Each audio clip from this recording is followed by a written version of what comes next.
vamos ouvir o Dr. David Justino com o balanço possível da educação, ou na educação, e o 25 de Abril. E vamos ter um colega que vai apresentar o Dr. David Justino, o colega Alberto, que é nosso colega, que é professor, não sei onde é que ele está, desapareceu, mas que é professor desta escola, a ver se ele entretanto chega.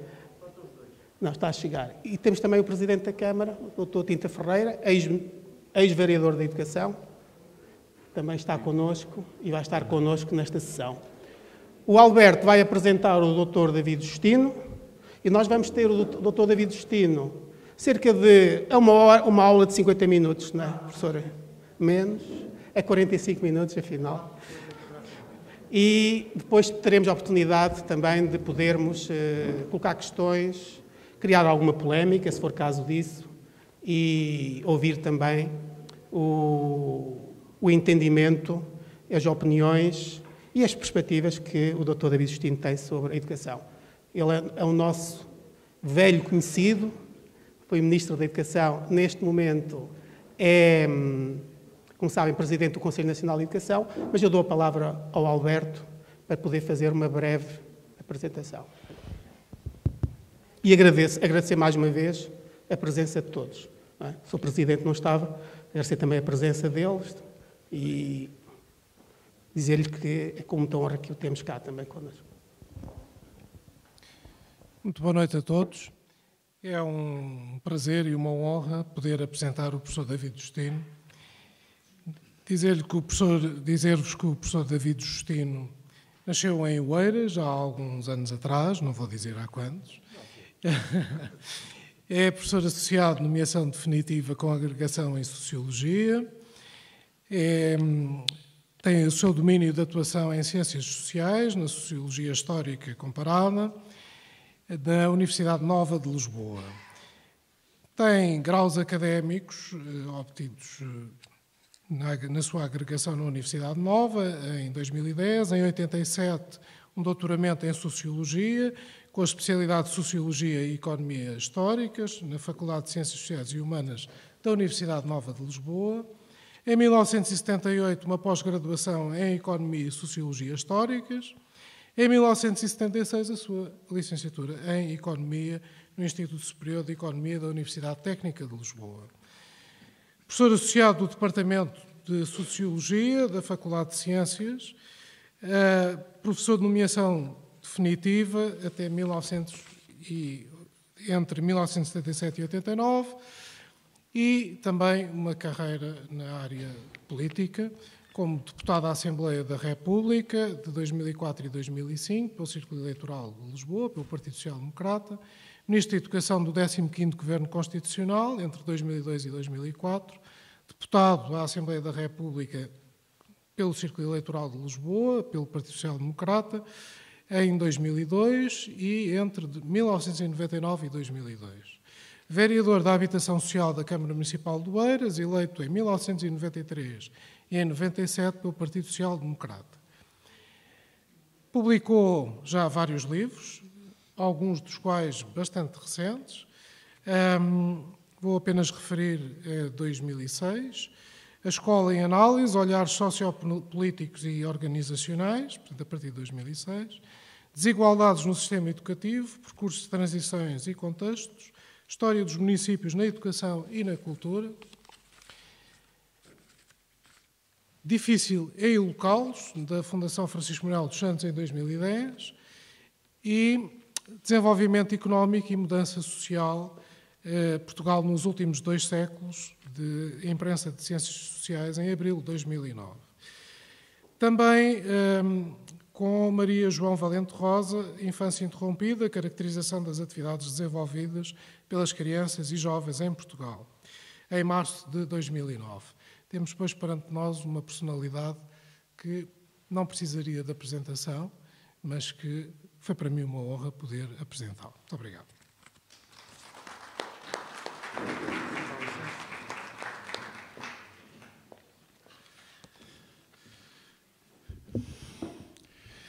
Boa noite para todos. Quero, antes de mais nada, saudar todos aqueles que se predispuseram hoje, numa Quinta-feira Santa, a vir aqui partilhar algumas ideias e a ouvir-me. Quero, obviamente, cumprimentar o Sr. Presidente, também o Sr. Vereador, a Sra. Deputada também, agradecer a vossa presença e o convite que me foi dirigido também pelo Centro de Formação.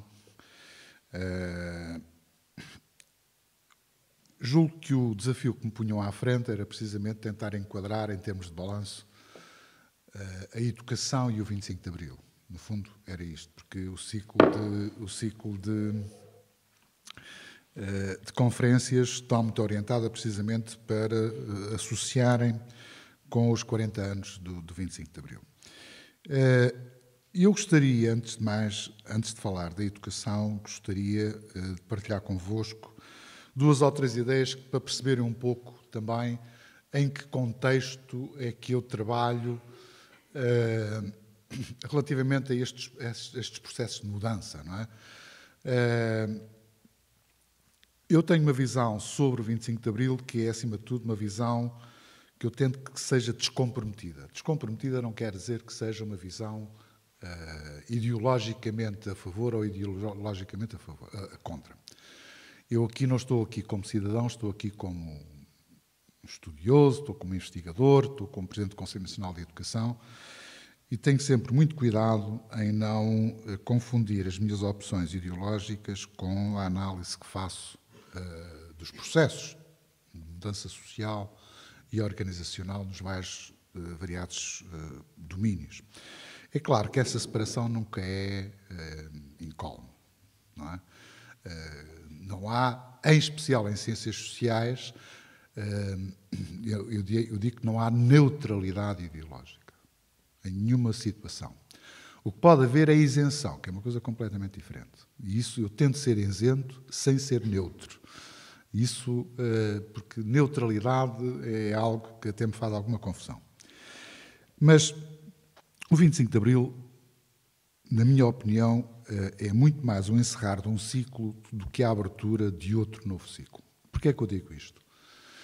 Principalmente porque, em termos históricos, o 25 de Abril é, digamos que, o último suspiro de um regime que de há muito se anunciava estar em contradição e estar em queda.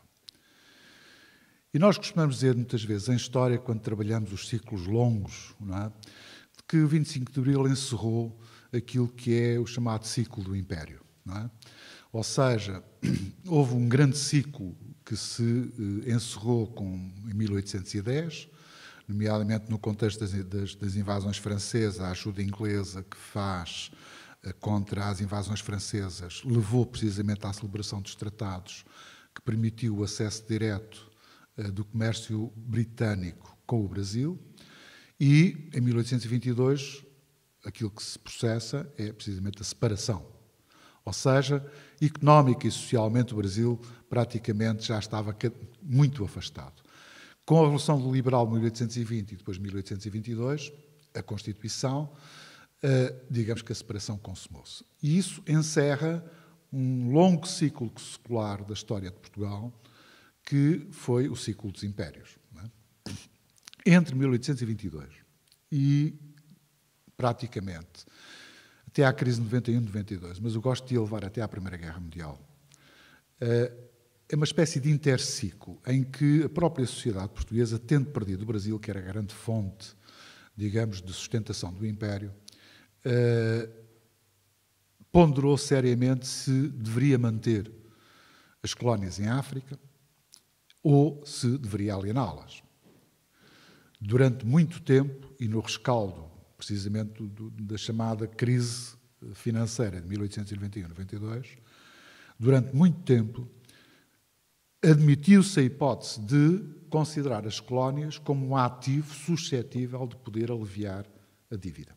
E, portanto, a alienação das colónias era uma forma de tentar resolver essa mesma dívida. E só não foi assim, em especial porque também a negociação com os credores não correu tão mal quanto parecia, embora tivesse demorado muito tempo, ou seja, não há qualquer comparação com o que se passa agora, não é? Digamos, a primeira situação é o não pagamos, e isso custou-nos muito caro e levou precisamente a que os últimos anos da monarquia constitucional tivessem sido penosos, não é? Mas também o nível de endividamento também não era tão grande em termos de percentagem de PIB quanto o é neste momento. Mas isto tem depois a ver precisamente com a participação de Portugal na Primeira Guerra Mundial.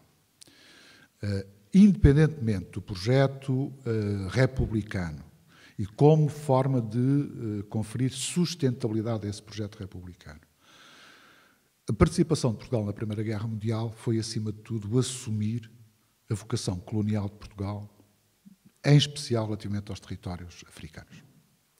E é isso é que nos dá a dimensão de uma espécie de novo ciclo do Império que termina precisamente com o 25 de Abril e com a descolonização quase de imediato.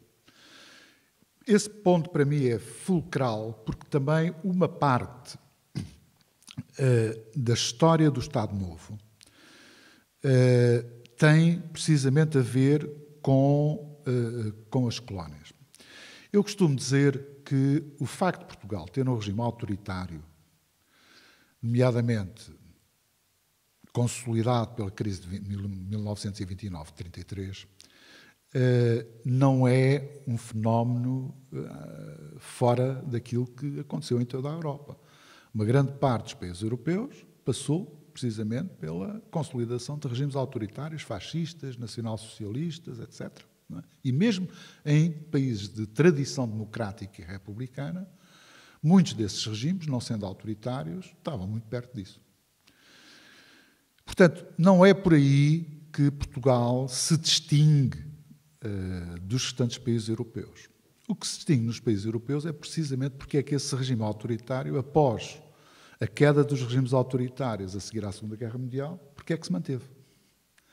Esse é que é o ponto nevrálgico, ou seja, o problema não é existir, o problema é que existiu durante tanto tempo. Não é?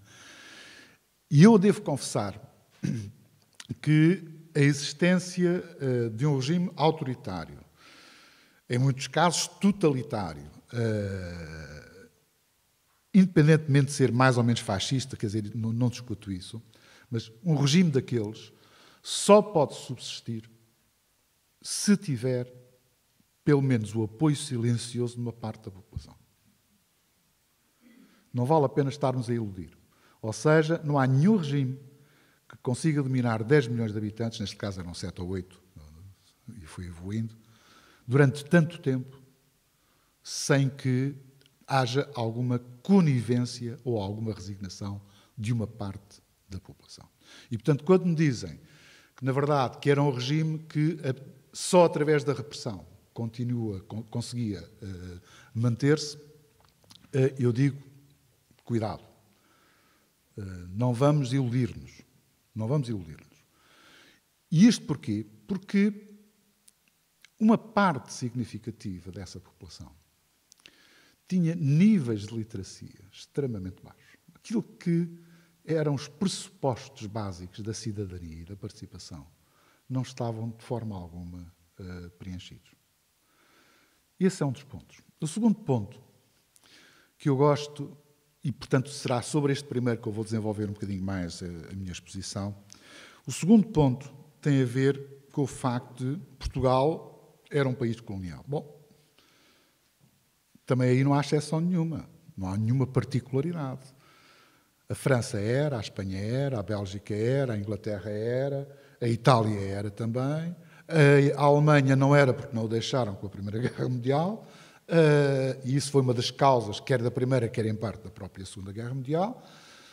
Bom, e isso leva precisamente a que não há particularidade em nós sermos um país colonial. A particularidade é termos mantido o regime colonial durante tanto tempo. Portanto, quer no que diz respeito ao regime autoritário democrático, ou quer no regime colonial ou não colonial, o problema é saber o que é que está na base para conseguirmos, como uma pequena sociedade e um pequeno país, manter um regime autoritário que passa incólume aos processos pós-Segunda Guerra Mundial de democratização, de abertura, etc.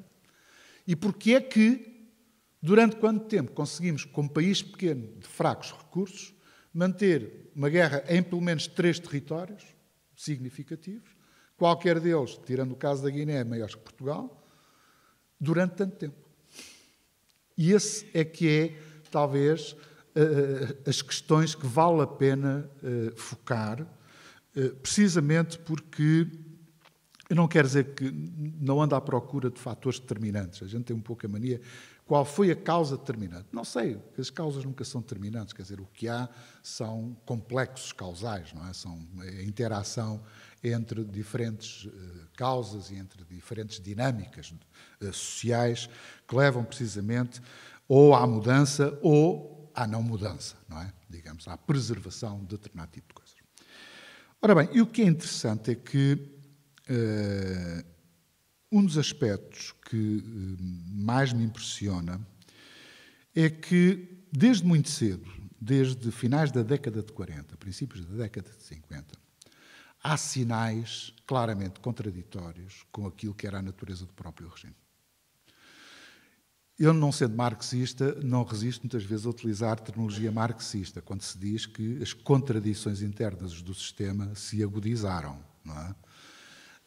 E tem sentido, porque numa sociedade que era dominantemente rural, campesina, não é só o facto de ser rural, campesina, assente fundamentalmente na pequena propriedade, nomeadamente acima do Tejo, não é? Onde residia a maior parte da população. Uma sociedade muito tradicionalista, fortemente dominada por valores muito orientados pelos valores religiosos, não é? Ou seja, em que as marcas fundamentais daquilo que é a sociedade tradicional estavam ainda muito presentes numa parte significativa do país. É um país de fraca urbanização, com limitado peso, por exemplo, das classes médias. Tudo isso leva, digamos, a um ingrediente e a um contexto social que favorecia precisamente a preservação de regimes não democráticos. Porquê?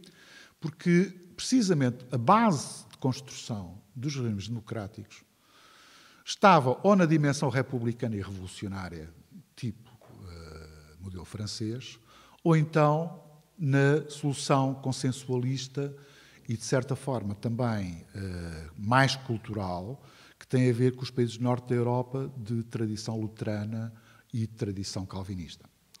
E isso leva precisamente, digamos, a que todo o processo de construção da modernidade nesses países tenha sido muito anterior ao nosso processo de modernidade. Ora bem, e aquilo que nós sabemos é que não há nenhum processo de modernidade que não passe precisamente pelo desenvolvimento da educação. Um dos pilares daquilo que nós costumamos designar de modernidade tem a ver precisamente com o papel da educação.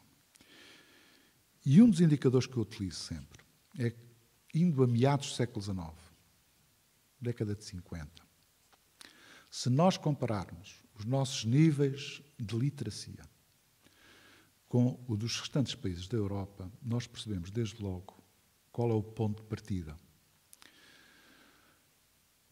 Entre 50 e primeiros anos 60, praticamente o primeiro censo que foi feito em Portugal foi em 1864, aquilo que encontramos é que nós tínhamos uma taxa de literacia que não ia além dos 15%. 15%. Quando as taxas de literacia nos países do norte da Europa já tinham ultrapassado os 85%. Ou seja, eles tinham tanto de literacia quanto nós tínhamos de iliteracia. E era já no quadro comparativo dos países europeus, Portugal era, juntamente com a Sérvia, o país que, em termos de literacia, era dos mais atrasados. Estava cá embaixo. O que é que é mais desafiante? É precisamente o facto de que, para além de estarmos cá embaixo, ao longo dos 50 anos, dos 100 anos que se seguiram, continuámos cá embaixo, só que a diferença aumentou. Ou seja, o crescimento dos sistemas nacionais de ensino, na maior parte dos países europeus, foi muito mais eficaz, muito mais rápido e muito mais extensivo, digamos assim, do que o foi em Portugal.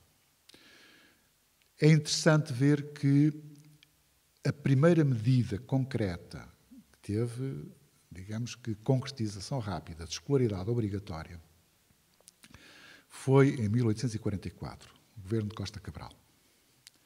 Ainda muito antes de Fontes Pereira de Melo e de Fontismo, etc. Só que a progressão da escolarização é tão lenta que pensava-se que as leis não eram boas. E então, porque se pensa que as leis não eram boas, vão-se fazendo novas leis. Não é? Que é uma tradição que nós temos, que se mantém até à atualidade. Não é nada de novo. Não é? Nós pensamos, temos uma crença enorme sobre a eficácia da norma. Num país tradicionalmente iliterado, a eficácia da norma não pode ser feita que não seja por via repressiva, não estou a ver outra forma. E é nessa perspectiva que nós temos uma contradição, é que somos pioneiros na elaboração da norma, mas somos o carro-vassoura na sua concretização. E é esta contradição entre uma coisa e outra que se vai prolongar praticamente até à década de 50, do século XX. E aí há, digamos que o primeiro conflito. E o primeiro conflito não vem do problema da escolarização primária, ou secundária, ou terciária, não é nada por aí. A grande vergonha que o próprio regime não conseguiu engolir, desculpem-me o termo, eram as taxas de analfabetismo.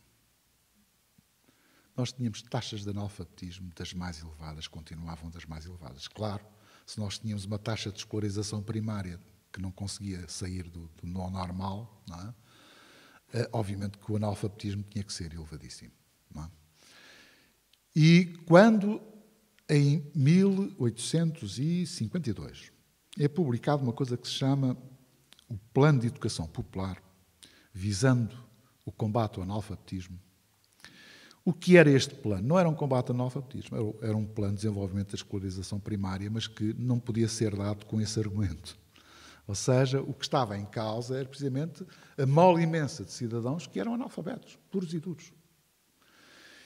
E esse foi, talvez, o primeiro passo do regime para conseguir, à luz daqueles que o próprio regime pretendia como parceiros, no âmbito do Plano Marshall, no âmbito da OCDE, das Nações Unidas, etc., de ganhar alguma credibilidade, era precisamente apresentar de que nós somos um país atrasado, tem dificuldades, mas nós, neste domínio, esta chaga social, este fator de atraso, nós vamos resolvê-lo.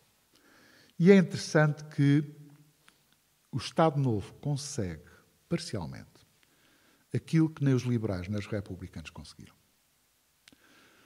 Não sei se é vergonha nossa, se não é, mas quer dizer, é um facto. Ou seja, eles conseguiram atingir em 1960, conseguiram arranjar uma taxa de escolarização primária de 80%, quando essa taxa de escolarização primária, se calhar, era menos de metade 20 anos antes, ou 30 anos antes. E isso tem a ver, a gente pode dizer, isso foi a legislação do Pires de Lima, e foi a legislação do Leite Pinto, que foram dois ministros que se sucederam nos anos 50, e tolerada pelo Salazar. Sim, foi tolerada pelo Salazar, foi tolerada pela União Nacional, foi tolerada, mas é precisamente esta alteração de contexto com o pós-guerra que leva precisamente a que existissem duas áreas que tiveram que aceitar a mudança. Primeiro, no que diz respeito à industrialização, daí o plano do Ferreira Dias, nomeadamente muito bem exposta precisamente naquele livro, A Linha de Rumo, e é aí que começam digamos, há uma estratégia de desenvolvimento industrial traduzida depois nos sucessivos planos de fomento, não é? E a outra dimensão fundamental era precisamente o da escolaridade primária. E, portanto, nesse aspecto, aquilo que não se conseguiu em 100 anos, deu-se um salto significativo em pouco mais de 15, 20 anos. Só que voltou a estabilizar. Porquê? Porque, entretanto, começa a guerra colonial e aquelas taxas estabilizam nos 80%. Iam bem lançadas, não é? Iam a crescer bem, e, entretanto, estabiliza nos 80% praticamente até ao 25 de Abril. Portanto, quando nós chegamos ao 25 de Abril, nós temos uma situação eu trouxe isto aqui, em que a taxa de escolarização andava, eventualmente, à volta dos 85%, 86%. Primária. Escolarização primária, aqueles 4 aninhos, não é? Escolarização primária. Este era o principal problema. O segundo problema qual era? É que o regime tinha um medo enorme da educação. Porquê é que tinha um medo enorme da educação? Não era por razões financeiras, não era nada disso. É que sabia que a educação cria expectativas. E, acima de tudo, as pessoas podem sonhar, ir mais longe, subir na escala social. E isso dava cabo, digamos, da concepção relativamente conservadora, relativamente, digamos, à escala social. Eles sabiam que mais educação era romper com a estrutura de caráter familiar, conservadora, ruralista, que no fundo tinha estado na origem do próprio regime. Esse primeiro problema manifestava-se em quê? É que nós tínhamos, ligeiramente acima de 80%, 80%, 85% de escolarização nos 4 anos, mas depois, quando vamos ver o segundo ciclo, estava abaixo dos 40%. E já era escolaridade obrigatória desde 1964. Ou seja, foi decretado em 64 para ter eficácia a partir de 66, 67. E, portanto, essa escolaridade obrigatória, que tinha passado para 6 anos, ao fim, praticamente, de 10 anos, não é? Continuava ainda pouco, enfim, abaixo dos 40%.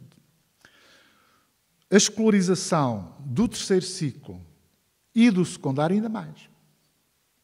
Por isso é que eu, às vezes, sem querer fazer qualquer referência direta, mas quando o Dr. Durão Barroso, na visita ali ao Liceu Camões, faz aquela comparação, quer dizer, ele está a comparar duas coisas não comparáveis.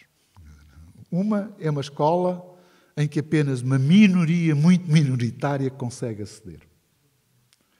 A outra é uma escola já massificada, com taxas de escolarização elevadas. Eu também sou produto dessa escola, não é? E não obstante ter vindo de famílias humildes. Mas, quer dizer, isso não me tira, pelo menos, a justiça que tem que ser feita, dizer, sim senhor, era difícil entrar, porque a seleção era feita à entrada. Até à 4ª classe tudo bem. Não é? A partir da 4ª classe aquilo fiava mais fino. Não é? Qual foi a primeira solução para manter, digamos, a via liceal como a via de elite? Foi criar e apostar na via técnica, paralela, de forma a canalizar uma parte do excedente precisamente dessa mesma procura, porque a procura estava precisamente a aumentar cada vez mais. E é claro que, mesmo assim, as escolas estavam a arrebentar pelas costuras, os liceus estavam a arrebentar pelas costuras. Eu lembro perfeitamente, eu quando entrei para o primeiro ano de liceu, depois de ter feito o exame da 4ª classe, que já não me lembrava, mas e ter feito o exame de admissão aos liceus, eu quando entrei, eu comecei as minhas aulas no dia 16 de dezembro. 16 de dezembro. Se houvesse 10 alunos que tivessem só começado hoje as aulas no dia 16 de dezembro, o ministro ia ao ar, não é? Portanto, isto era possível também em regime autoritário. Mas 16 de dezembro porquê? Porque não havia instalações. Tiveram a construir pré-fabricados, não é? E as aulas começaram, todo o primeiro período foi à vida, como se costuma dizer, chamaram-nos para o dia 16 e entrámos de férias no dia 18. Não é? Eu tenho isso anotado na minha caderneta, quer dizer, daquelas coisas que às vezes não se lembra e a gente vai depois precisar. Pois foi isto mesmo. E então fui inaugurar uns pavilhões pré-fabricados de madeira, com bom aspecto, diga-se de passagem, mas aquilo revelava o quê? É que aquilo já arrebentava tudo pelas costuras. E em Lisboa era a mesma coisa. Eu estava na periferia, estava em Oeiras, Mas, quer dizer, porque a própria periferia das duas grandes cidades estava a disparar. Não é? E isso revela o quê? Revela que, praticamente, desde os anos 50, que o regime ia a reboque da pressão social que, entretanto, se tinha... E esse foi um período, desde os anos 50 até aos anos 90, foi um período em que o Ministério e os governos andaram a reboque da educação. Porquê? Porque a procura tenderia a exceder a oferta disponível. Meados dos anos 90, as coisas invertem. E isso aí foi, digamos, uma alteração. Iremos já falar nela sobre isso. Bom, o que é que se põe aqui? É que aquilo funcionava como uma daquelas garrafas de champanhe novas que existem agora, não sei se já, que tem assim um gargalo que se prolonga e depois vai alargando e depois tem uma base relativamente grande. Não é? O que é que acontece com isso é que a pressão que se exerce sobre o gargalo, não é? É muito grande. Uma base enorme, que é o correspondente ao primeiro ciclo. Não é? E depois, à medida que caminhamos no segundo, terceiro ciclo, aquilo estreita. Não é? Bom, e nessa perspectiva, por isso é que eu digo que não tem sentido, porque enquanto eu tenho uma determinada escala, eu consigo ter ótimos professores, nomeadamente quando são professores, muitos deles deviam estar no ensino superior, mas por razões políticas tinham que se manter nos liceus, não é? Que eram claramente discriminados e eram claramente postos cá em baixo. Tivemos uma oportunidade única de ter um ensino de excelência. Não obstante, também, eu lembro perfeitamente, tive professores que, cuidado, aquilo nem a pontapé. Também é necessário dizer isso, não é? Também não vão dizer que eram todos muito bons, não é verdade, não é? Tal como os alunos também não eram todos muito bons. Eu às vezes ouço alguns colegas meus falar da indisciplina agora e eu começo assim, mas eu lembro das tuas histórias, eu lembro do que é que tu fazias na sala de aula quando tu eras miúdo. Não é? E parecem agora que são uns anjinhos. Não é? São os anjinhos que passam, quer dizer, não percebem. Eles fizeram, alguns deles, pior do que a maior parte dos miúdos fazem agora. Não é? Mas, quer dizer, até problemas de indisciplina também havia, não é? A gente sabe. Agora, o regime era muito mais autoritário, digamos que a cultura dominante dentro da escola era mais autoritária e é natural que, na verdade, estes fenómenos não fossem tão generalizados. Mas estamos a falar de uma elite. É preciso essa elite que está a circular no gargalo. É um longo gargalo, não é? Que tem uma base em que depois, obviamente, a pressão é cada vez maior. E é com base nesta pressão que o próprio sistema acaba por, como eu costumo dizer, entrar em contradição, utilizando a terminologia marxista, mas entra em contradição com os seus próprios pressupostos. Para mais com uma guerra, para mais com um fluxo migratório durante a década de 60, que foi uma hemorragia profunda na sociedade portuguesa, não é? E, portanto, é claro que, eu costumo dizer, eu sei que prognóstico só depois do jogo, mas a gente vendo de parte começa a perceber que aquilo não poderia durar muito. Não é?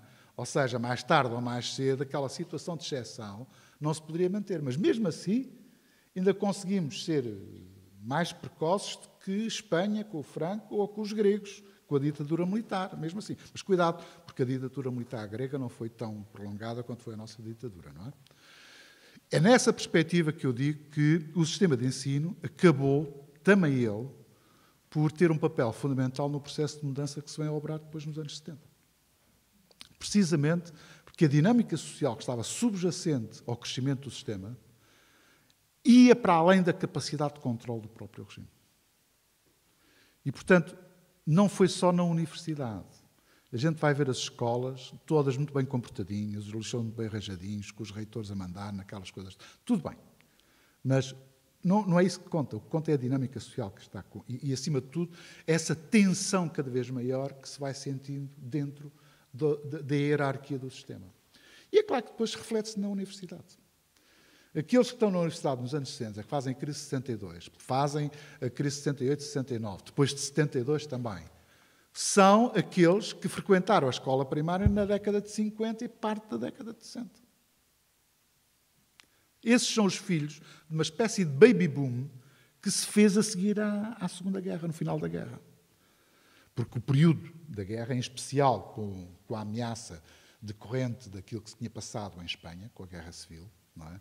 Leva precisamente a que o regime tenha considerado todos os mecanismos de controle, digamos que, da população. E aí sim, durante esse período, com racionamentos, com problemas de fome, com a extinção da velha campanha de trigo no Alentejo, que só gerou fome a seguir, leva precisamente a que o que se vem a seguir à Segunda Guerra Mundial, até aproveitando alguma liquidez que existia, digamos, na economia, decorrente até da presença de muitos estrangeiros repatriados da Europa, leva precisamente a que havia excesso de liquidez, havia dinheiro disponível e aproveitou-se precisamente para desenvolver as escolas do plano centenário, dos centenários, não é? Depois o plano a formação. Eu estive a ver os números, o número de professores formados pelas escolas normais da altura, a seguir à guerra, em pouco mais de 6, 7 anos, mais que duplicou o ritmo de licenciamento anual. O que quer dizer, portanto, aquilo estava a crescer. É nesse sentido que eu costumo dizer que o 25 de Abril é muito mais um ponto de chegada do que um ponto de partida.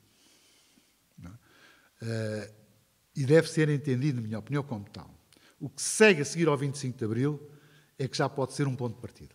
Mas, quer dizer, o fenómeno em si, e tal como acontece, na minha opinião, deve ser entendido precisamente como o encerrar do ciclo do Império, o encerrar de um período de crescimento que foi, os economistas todos convergem na ideia que foi um período de ouro, parte dos anos 50 e dos anos 60, a economia portuguesa cresceu a ritmos nunca conhecidos até aí.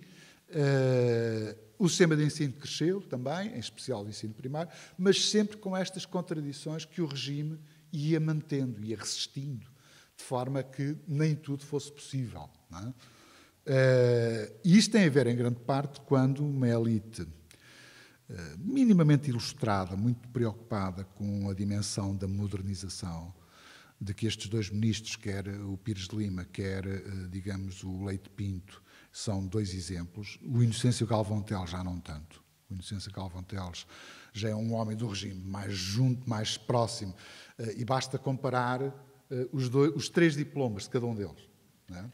De escolaridade obrigatória, para ver, uns sustentam o diploma, justificam, fazem estudos, têm estatísticas. O Inocêncio Galvão Teles decreta a escolaridade obrigatória em 64 com uma página, portanto, uma página do Diário do Governo. Os outros são relatórios, não é? Coisa autêntica. E se revela precisamente duas culturas claramente distintas. Uma que é uma cultura da racionalidade, nomeadamente o Leite Pinto era engenheiro, ainda por cima. De racionalidade, digamos, muito orientado para o elemento da modernidade e da construção e desenvolvimento económico, e fazendo-o adequar com o desenvolvimento educativo. O outro, a visão tradicional, conservadora, restritiva, defensiva, precisamente, que se fugia de justificar, fosse o que fosse, e dizer, olha, mais 2 anos de escolaridade obrigatória. Bom, o regime, o sistema atual, na minha opinião, que está, no fundo, é resultado, em grande parte, da Lei de Bases de 86 e dos trabalhos preparatórios que antecederam isso, mas é uma versão atualizada ao regime da reforma de Veiga Simão, de 73. E, portanto, há uma espécie de adjornamento da reforma, uma adaptação da reforma consagrada com os defeitos e as virtudes que tem, consagrada pela Lei de Bases de 86. O problema da Lei de Bases de 86 é que é, no fundo, o reflexo das tendências que já vinham de trás.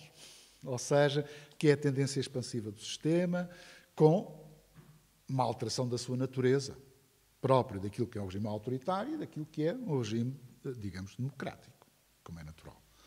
Quer no tipo de disciplinas, quer no currículo que tem, quer na acessibilidade. Mas, quer dizer, o efeito direto sobre a escolarização não foi muito grande. Quer a reforma de Veiga Simão, no fundo também só teve em vigor há alguns meses, não é? Não sei se meses até.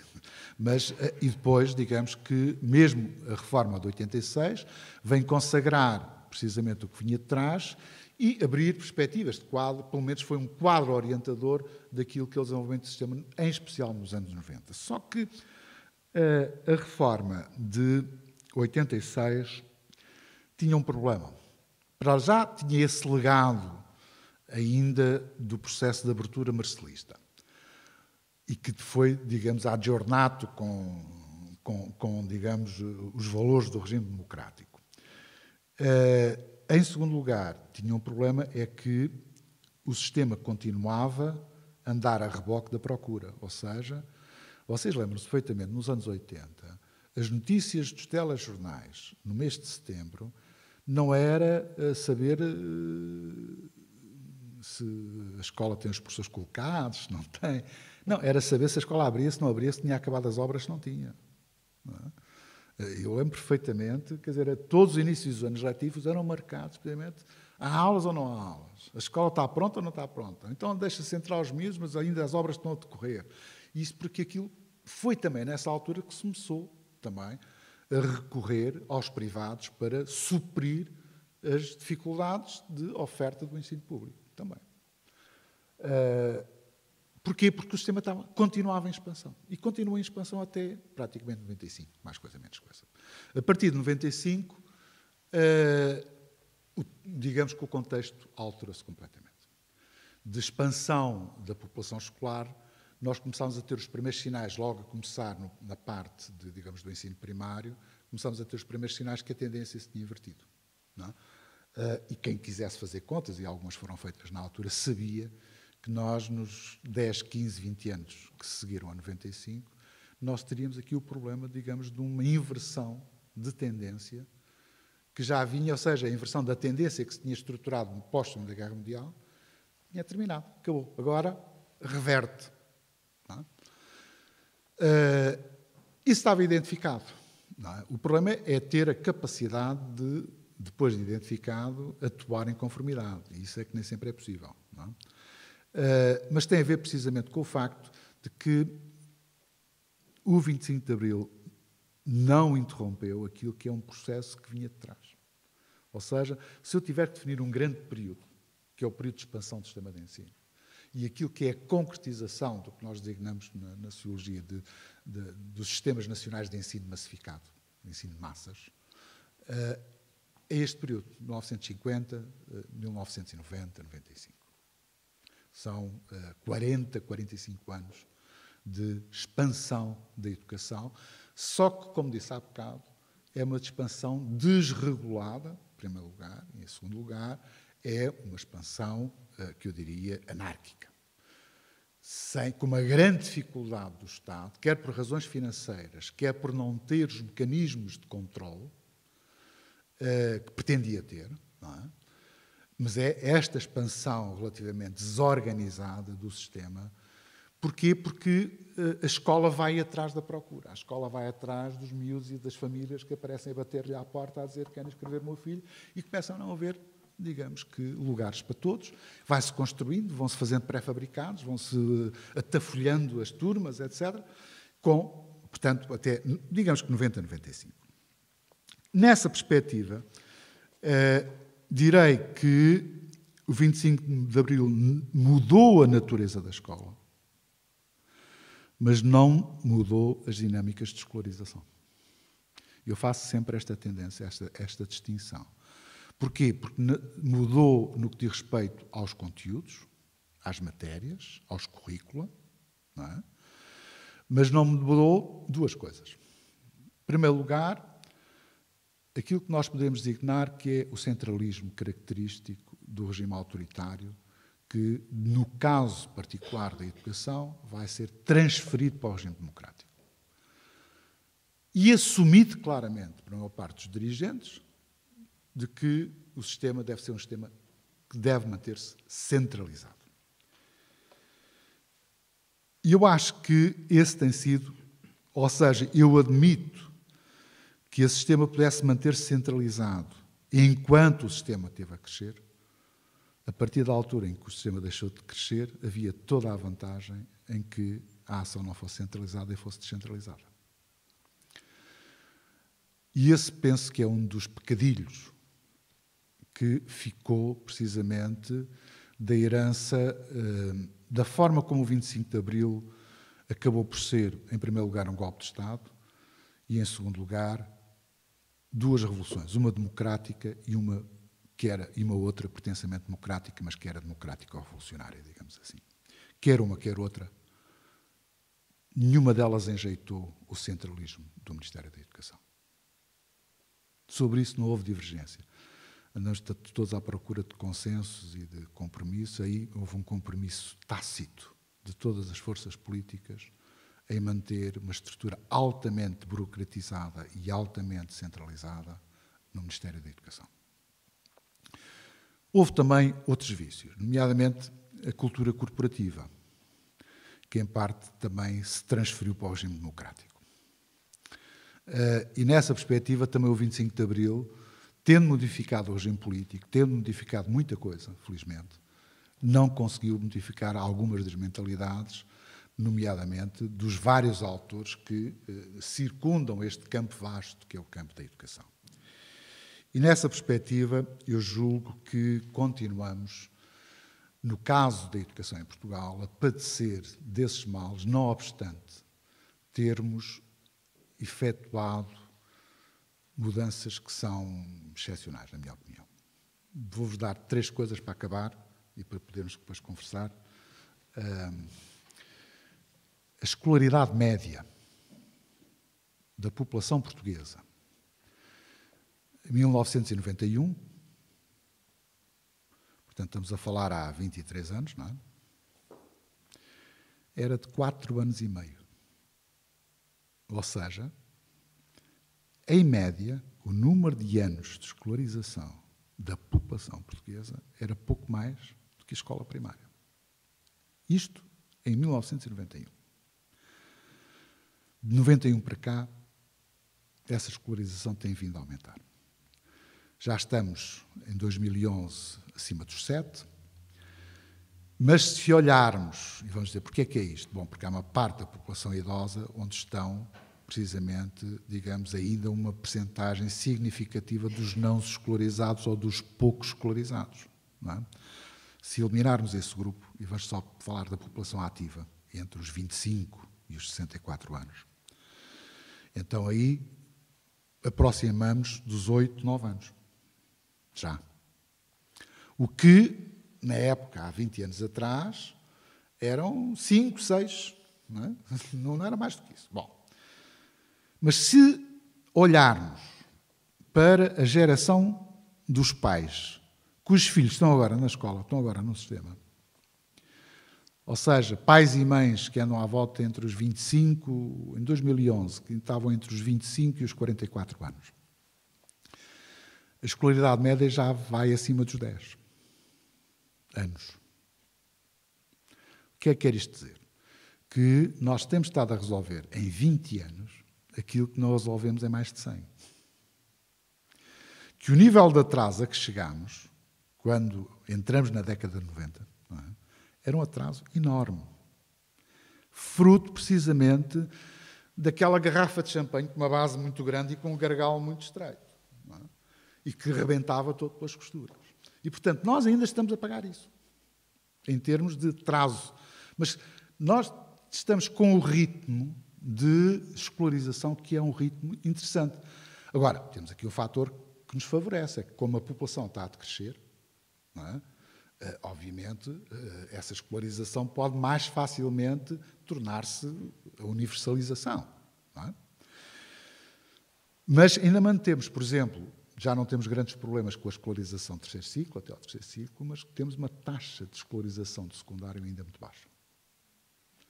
E, portanto, esse é, neste momento, é o ponto que eu acho que merece melhor atenção, no sentido de encontrarmos soluções para que essa escolarização secundária possa chegar, digamos, a todos os miúdos que estão nessa idade, não é? Nesse grupo etário.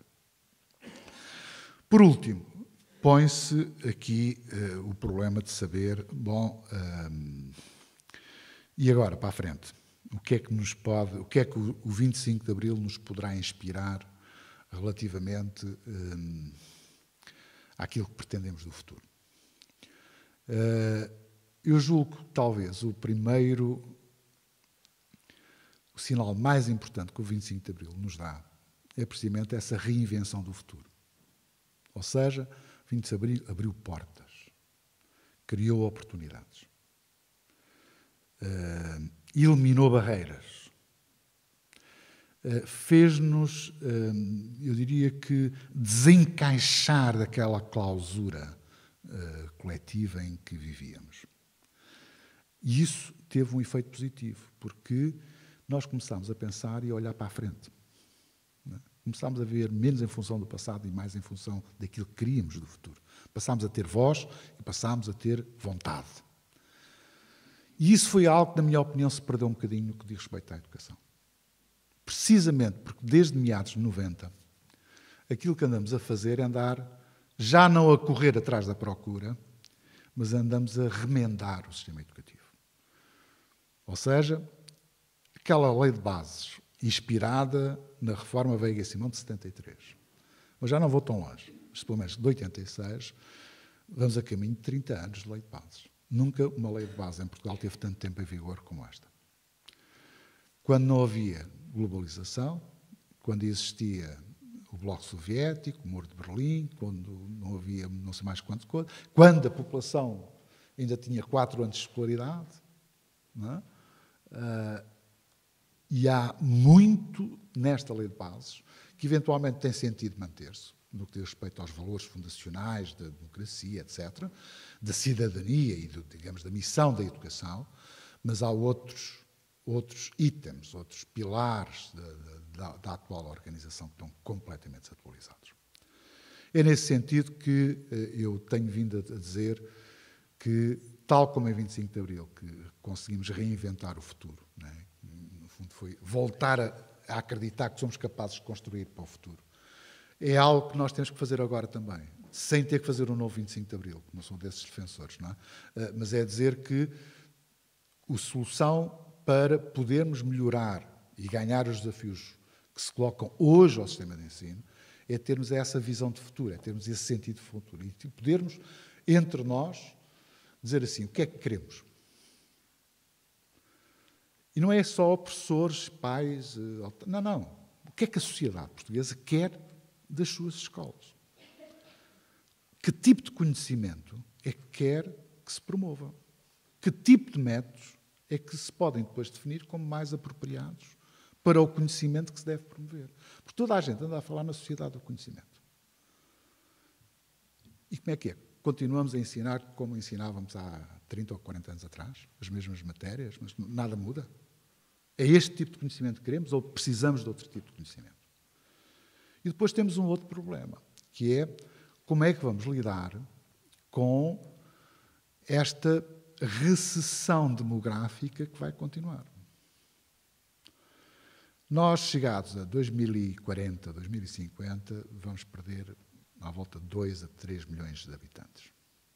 Se ficarmos bem, entre 2 a 2 milhões e meio. Isto quer dizer que vamos lidar o problema do sobredimensionamento da oferta relativamente à procura, que existe neste momento, vai continuar. E, portanto, o problema de ajustar precisamente essas duas vertentes não vai parar. Pode atenuar-se durante 2, 3, 4 anos, que volta novamente a seguir. E o problema é saber como é que nós vamos construir um sistema de ensino com a flexibilidade necessária para nos adaptarmos, quer a esta inversão da tendência demográfica, quer, acima de tudo, à inversão da cultura, desta nova cultura que o mundo nos está a proporcionar. E que não é a cultura da globalização, é a cultura que nos chega um pouco de todo lado. Quer dizer, nós hoje temos sistemas abertos, temos sociedades abertas à diferença, temos sociedades abertas, não só internamente, mas acima de tudo, sociedades sensíveis àquilo que nos chega de fora, cada vez mais. Hoje, para além de cidadãos nacionais, começamos a ser, a pouco e pouco, cidadãos do mundo. Já nos preocupamos com o que se passa na Ucrânia, ou com o que se passa no Bangladesh, ou o que se passa em Tiananmen, ou seja, no que for. Cada vez mais temos essa dimensão universal. E o problema é saber como é que nós vamos incorporar isso na formação das novas gerações. Porque se não o fizermos a tempo, eles passam a ser formados não pela escola, mas passam a ser formados pela televisão, pelos jogos de computador, pelo YouTube, mil e uma coisas. E eu acho que se nós não soubermos lidar com isso, eventualmente podemos perder essa batalha. E eu não gosto de perder batalhas. É batalhas e campeonatos, de futebol em especial. Eu não gosto nada de perder e, portanto, deixo-vos este legado, este testemunho, no sentido de ser um ponto de reflexão sobre, afinal, o que é que queremos da escola para o futuro. Muito obrigado pela vossa atenção.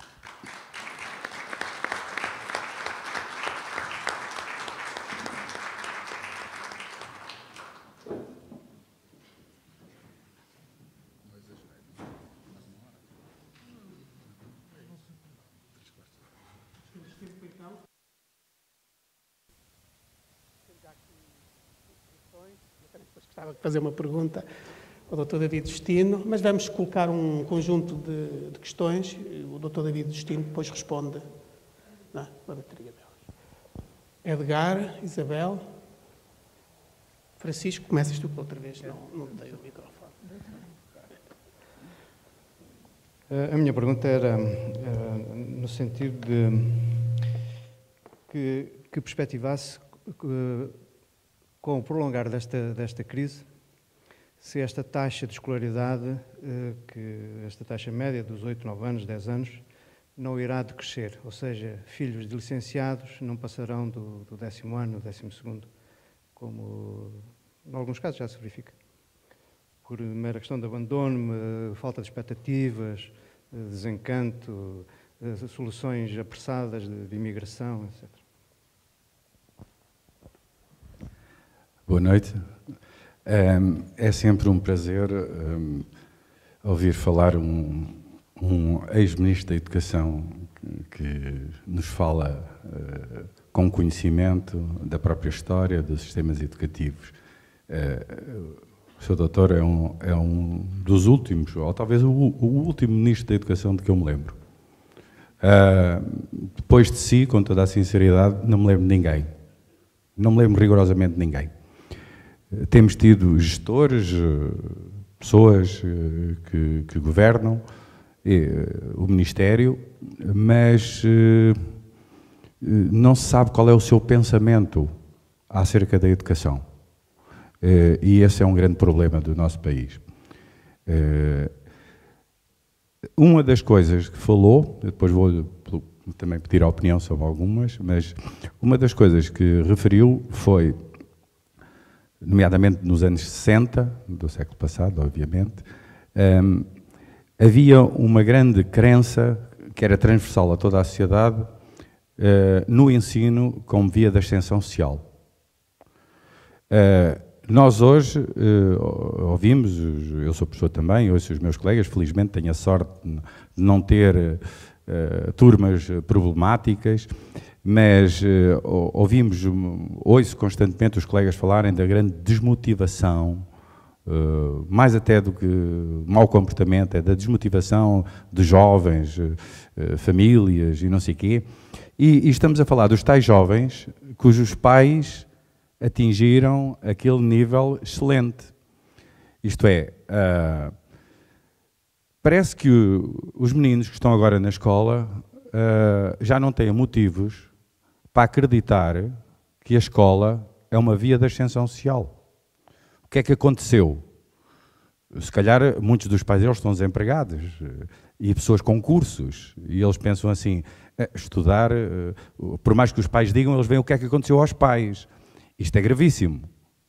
É uma coisa que nos deixa preocupados, não é? Porque é que os miúdos não acreditam, nomeadamente os jovens, as crianças, os alunos que vêm de famílias mais desfavorecidas, que eram aqueles que há 50 anos atrás, quando tinham a oportunidade de estar na escola, lutavam com unhas e dentes porque sabiam que era a única hipótese, não é?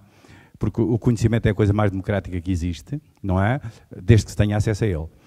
Portanto, há aqui qualquer coisa, isto é, há um drama enorme em que os pais destas crianças não conseguem passar a ideia, ou porque a sua vida mesmo fracassou, nomeadamente em termos económicos, de que vale a pena andar na escola. Depois a outra questão, eu concordo consigo com a globalização, com todas essas coisas, mas permita-me discordar uma coisa. A escola não vai, e eu até acho que não tem que o fazer, concorrer com o YouTube e com essas coisas todas. Acho que a escola tem que se concentrar naquilo que o YouTube não dá. Com a parte complementar, isto é, e se calhar até estamos de acordo sobre isso, obviamente, mas eu queria explicitar isto, é precisamente, a escola nunca teve uma concorrência tão grande e tão desleal, digamos assim, como tem hoje, não é? Agora, nós não temos que fazer o pino para a escola ser o YouTube ponto 2. Portanto, a escola é diferente. O que nós não estamos a conseguir passar a mensagem é que vale a pena andar na escola. E tem que ser paciente. Tem que se fazer sacrifício. E aqui somos todos culpados, como pais, como professores, etc, etc, etc. Pronto, esta foi uma parte mais em que eu divaguei um pouco sobre o que disse. É uma reflexão. Agora, três temas muito concretos sobre os quais eu gostaria de saber a sua opinião. Um é a municipalização do ensino. Estamos aqui mesmo ao pé, Óbidos, que está a fazer uma experiência, um caminho de municipalização. O que é que pensa sobre isso? Outra é, felizmente agora, ultimamente, não se tem falado muito, eu gostava até que nunca mais ouvisse falar, sinceramente, mas vou falar, que é a questão do cheque ensino. E, por fim, se fosse hoje Ministro da Educação, face à dificuldade de recursos que teria no seu Ministério, e tendo em conta, digamos que neste momento a procura já não é tão grande, cortava no setor público ou cortava no setor privado subsidiário que fez o seu papel num determinado momento? São estas as questões que queria pôr. Boa noite. Eu queria perguntar, levando um pouco mais atrás a análise, quando o professor David Justino refere que há um ciclo, que o 25 de Abril fica incluído da expansão do ensino, lembrei-me da separação que existia e que foi, aliás, referenciada por si, entre o ensino técnico e o ensino liceal, que havia logo essa seleção ao fim dos 4 anos de escolaridade obrigatória e que esse é um dos aspectos que me parece que faz a diferença após o 25 de Abril, em que deixa de haver essa distinção. É uma das questões que me preocupa e que me interessa estudar, se calhar até, porque aqui, nomeadamente nas Caldas da Rainha, ainda hoje, passados 40 anos, alunos que têm 15 ou 14 dizem a técnica e o liceu, quando se referem a esta escola e à outra. E há uma diferença grande entre as duas escolas, que me perdoem, não estou a puxar galões, mas há. Que parece que ficam e que perduram para além da diferença das designações ou das diferenças que, portanto, a própria lei, de que aliás falou quando se refere da eficácia ou do que vem inscrito. E, portanto, essa questão, parece-me que faz alguma diferença.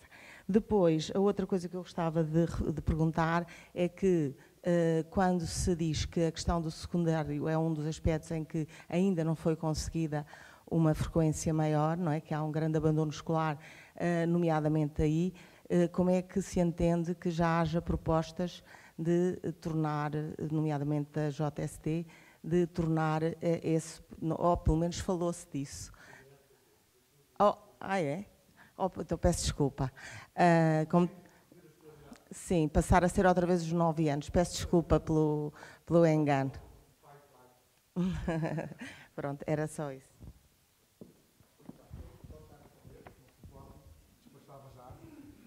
Despachava não, porque há aqui matéria que dava para mais 2 conferências.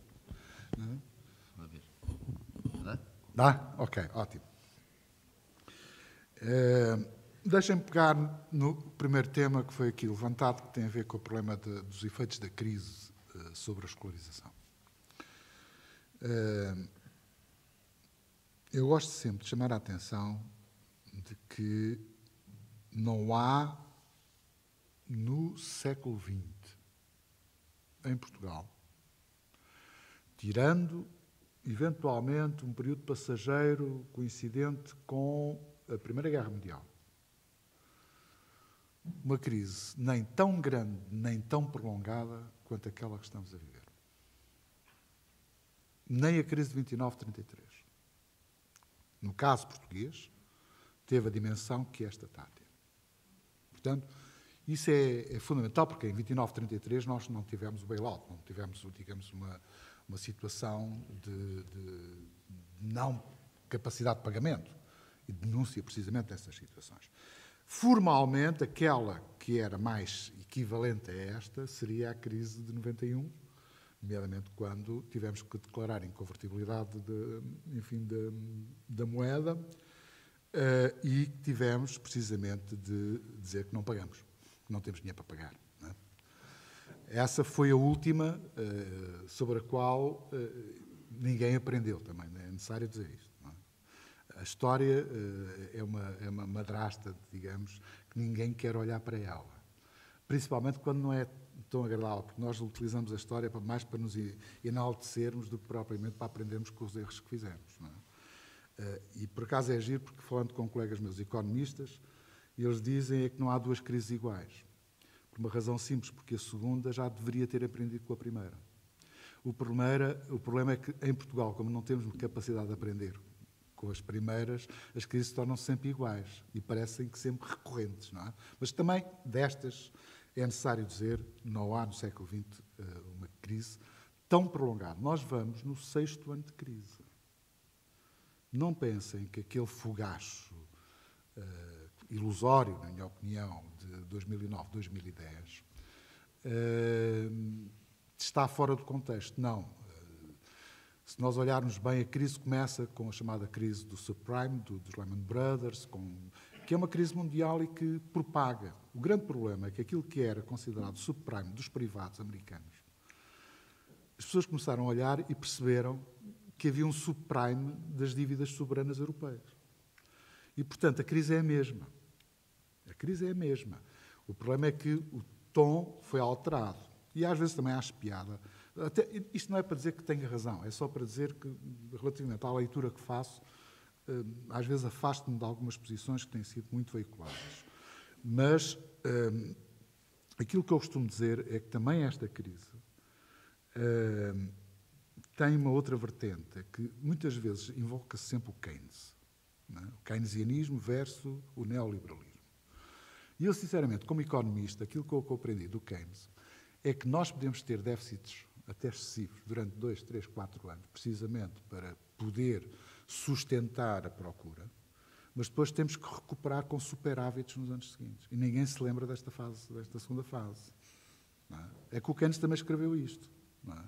Mas só falam de que, quando há crise, não é? Que há retração da procura, o que interessa é que o Estado se endivide e que gasta, etc.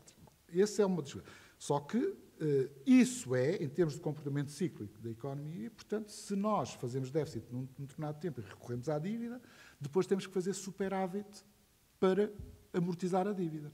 Bom, a segunda coisa que é importante também destacar é que nós nunca tínhamos atingido um nível de endividamento tão grande como aquele que atingimos.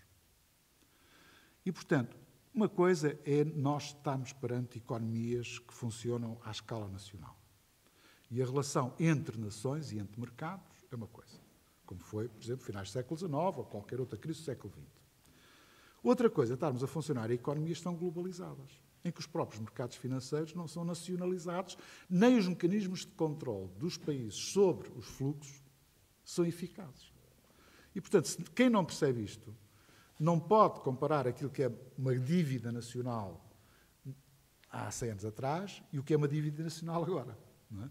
E, portanto, só para vos dizer que isso explica, de certa forma, a própria gravidade da crise.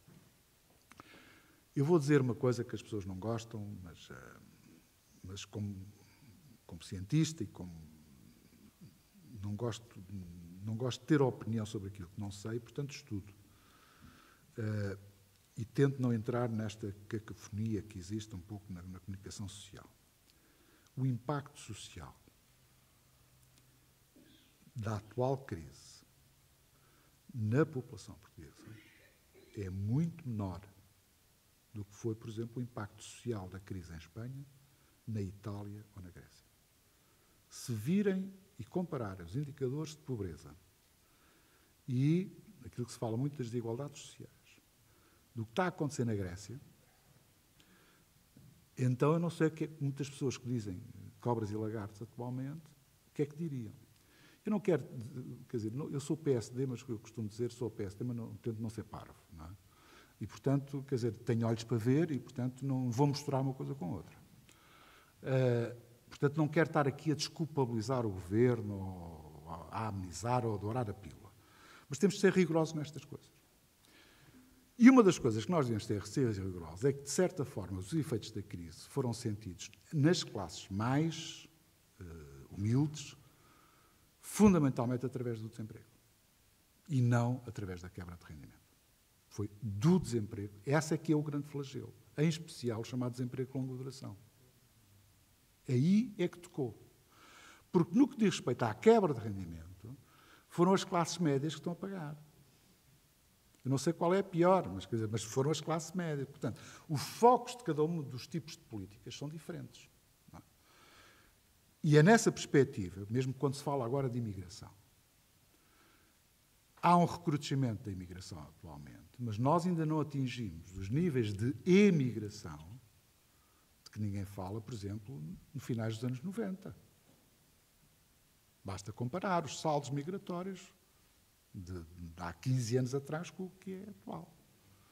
Mas as pessoas dizem, mas há uma nova migração, que é o brain drain, ou seja, a fuga de cérebros. Não é verdade. Ou seja, há um aumento da imigração de licenciados, só que o nível era tão baixo que qualquer coisinha é grande. Mas aqueles que imigram, a maior parte deles é mão de obra desqualificada. Não são o grosso. É gente que tem que ir trabalhar para a construção civil, devido à crise da própria construção civil que sentimos aqui, e esses são um dos setores mais afetados. Quem vai ali à zona do Douro, e enfim, do Baixo Douro e do Minho, etc., a imagem que há uns anos se vivia, que eram as carrinhas a chegarem e a partirem, com trabalhadores que iam para a Espanha, que iam para a França, etc. Só que agora deixou de haver as carrinhas porque Espanha foi abaixo. Não é? E as pessoas emigraram. Inglaterra, Luxemburgo, Suíça, Bélgica, um bocado também Holanda e França, voltou novamente para a França, não é? Alemanha. Mas o grosso é mão de obra desqualificada. É mão de obra que estava na construção civil. Ou melhor, tem um nível de qualificação muito ajustado a este tipo de setor e que, face à crise da construção civil, estão, digamos que, há imigração, claro, aliás, basta ver até pelas remessas. As remessas dos imigrantes têm aumentado. Não é? Primeira coisa. Agora, neste quadro, em que é que isto tem afetado o sistema de ensino? Eu julgo que as escolas têm desempenhado um papel importante, nomeadamente em relação aos grupos sociais mais desfavoráveis, através daquelas coisas muito simples que se chamam cantinas. Aquilo que as escolas têm feito por muitos destes alunos tem sido um trabalho excepcional. E isto a gente não pode esquecer. Primeira coisa. Segunda coisa é que é natural que as pessoas pensem seriamente se vale a pena estar a investir na escola perante este déficit de oportunidades que temos. Pondera-se isso. Só que as pessoas também começam a perceber que, independentemente das oportunidades, não vale a pena estar a sair do sistema de ensino para ir para o desemprego. E, portanto, uma das razões porque a taxa de escolarização continua a aumentar, ao contrário do que seria previsível, continua a aumentar. Porquê? Porque a taxa de abandono tem que continuar a diminuir. E porquê? Porque entre ir para o desemprego ou ficar na escola, as pessoas, os miúdos, preferem, não obstante as dificuldades que têm, preferem ficar na escola. Se tivéssemos uma situação de crescimento económico que gera maior oportunidades de emprego, nomeadamente de emprego desqualificado, aquilo que aconteceria é que eles sairiam mais facilmente. Eu lembro perfeitamente, finais da década de 90 e princípios da primeira década deste século, o crescimento que foi da oferta de emprego desqualificado, por exemplo, nas grandes superfícies. Quando se começou a crescer o número de grandes superfícies, quer dizer, aquela malta toda nova que estava a trabalhar ali, vem de onde? Uma grande parte de gente de mão de obra desqualificada e uma grande parte deles, de jovens, tinham abandonado o sistema de ensino. Na construção civil, o que era? Até 2004, com a construção dos estádios. Quando encerrou a construção dos estádios e entramos, precisamente, acabaram as obras públicas e acabaram, digamos que, o setor imobiliário. Não é? Pelo menos começou a crescer. Foi aí que se começou a gerar, digamos, maior desemprego. Então, foi precisamente nessa altura que o desemprego jovem começou a disparar e o abandono começou a baixar. Limpinho. Eu não, se eu soubesse, tinha trazido o PowerPoint, que era mais fácil para mostrar isso. Portanto, no que diz respeito ao abandono. Agora, no que diz respeito àquilo que são variáveis de contexto, como seja motivação, interesse, empenho, isso aí, não há nenhum indicador que me diga que se está melhor. Eu admito que se possa estar pior. Eu admito. Desmotivação, quer de alunos, quer de professores, quer dizer, eu costumo dizer, nós temos uma vivência, digamos, quer na escola, mas não só na escola. Eu vejo isso, por exemplo, em vários setores, na minha faculdade também. Quer dizer, a vida está difícil para todos. Estamos a ganhar menos, estamos a trabalhar mais. Eu confesso, quer dizer, é preciso chegar a esta idade, porque aquilo que eu pensava há uns anos atrás, que era aquilo normal de uma carreira de um professor, não é? Que eu ficava um bocado indignado, mas que era uma carreira ímpar, nomeadamente falo do professor do ensino superior. É que nós ganhávamos cada vez mais e trabalhávamos cada vez menos. Não é? É ótimo, aumentávamos a produtividade, como se costuma dizer. Não é? Mas é claro que agora não. E eu nunca tive tantos alunos, nem tantas turmas, nem tantos anos, tantos níveis como tenho agora. E, obviamente, também não ganhei tão pouco como ganho agora em comparação com os últimos 5 ou 6 anos. Mas, quer dizer, isso gera desmotivação. Mas, às vezes, o que gera mais desmotivação é que aparecem sempre uns espertos que nos fazem a vida pior do que aquilo que ela é. Quer dizer, porque nós temos uma capacidade de chatear o outro, que é uma coisa insuportável. Em especial, digamos, alguns chefes, não é? que nos dão cabo com esta carga burocrática, daquelas coisas. Quer dizer, as coisas já estão mal e ainda as fazem pior. E eu compreendo perfeitamente, desde há 5, 6 anos atrás, eu senti-me um aumento da carga burocrática, porque há mais relatórios, mais avaliações, mais isto e mais aquilo. E imagino precisamente aquilo que uma parte dos professores do ensino básico e secundário têm passado precisamente por isso. Ou seja, ganham cada vez menos, trabalham cada vez mais e têm cada vez mais burocracia. Quer dizer, não há ninguém que suporte isto. E, portanto, é natural que isso também, muitas vezes, se possa transferir um pouco para o ambiente dos próprios alunos. Não é? E, portanto, eu aí, quer dizer, qual é o indicador? Não tenho, mas, quer dizer, admito esse cenário. Agora, como é que se consegue dar a volta a isto? Aí é mais complicado, porque, quer queiramos, quer não, o 25 de Abril, e agora voltamos ao tema central, abriu imensas oportunidades. Foi aquilo que a Revolução veio trazer, porque houve uma alteração da estrutura do Estado, houve o alargamento das funções do Estado, não é? Esta construção do Estado Social.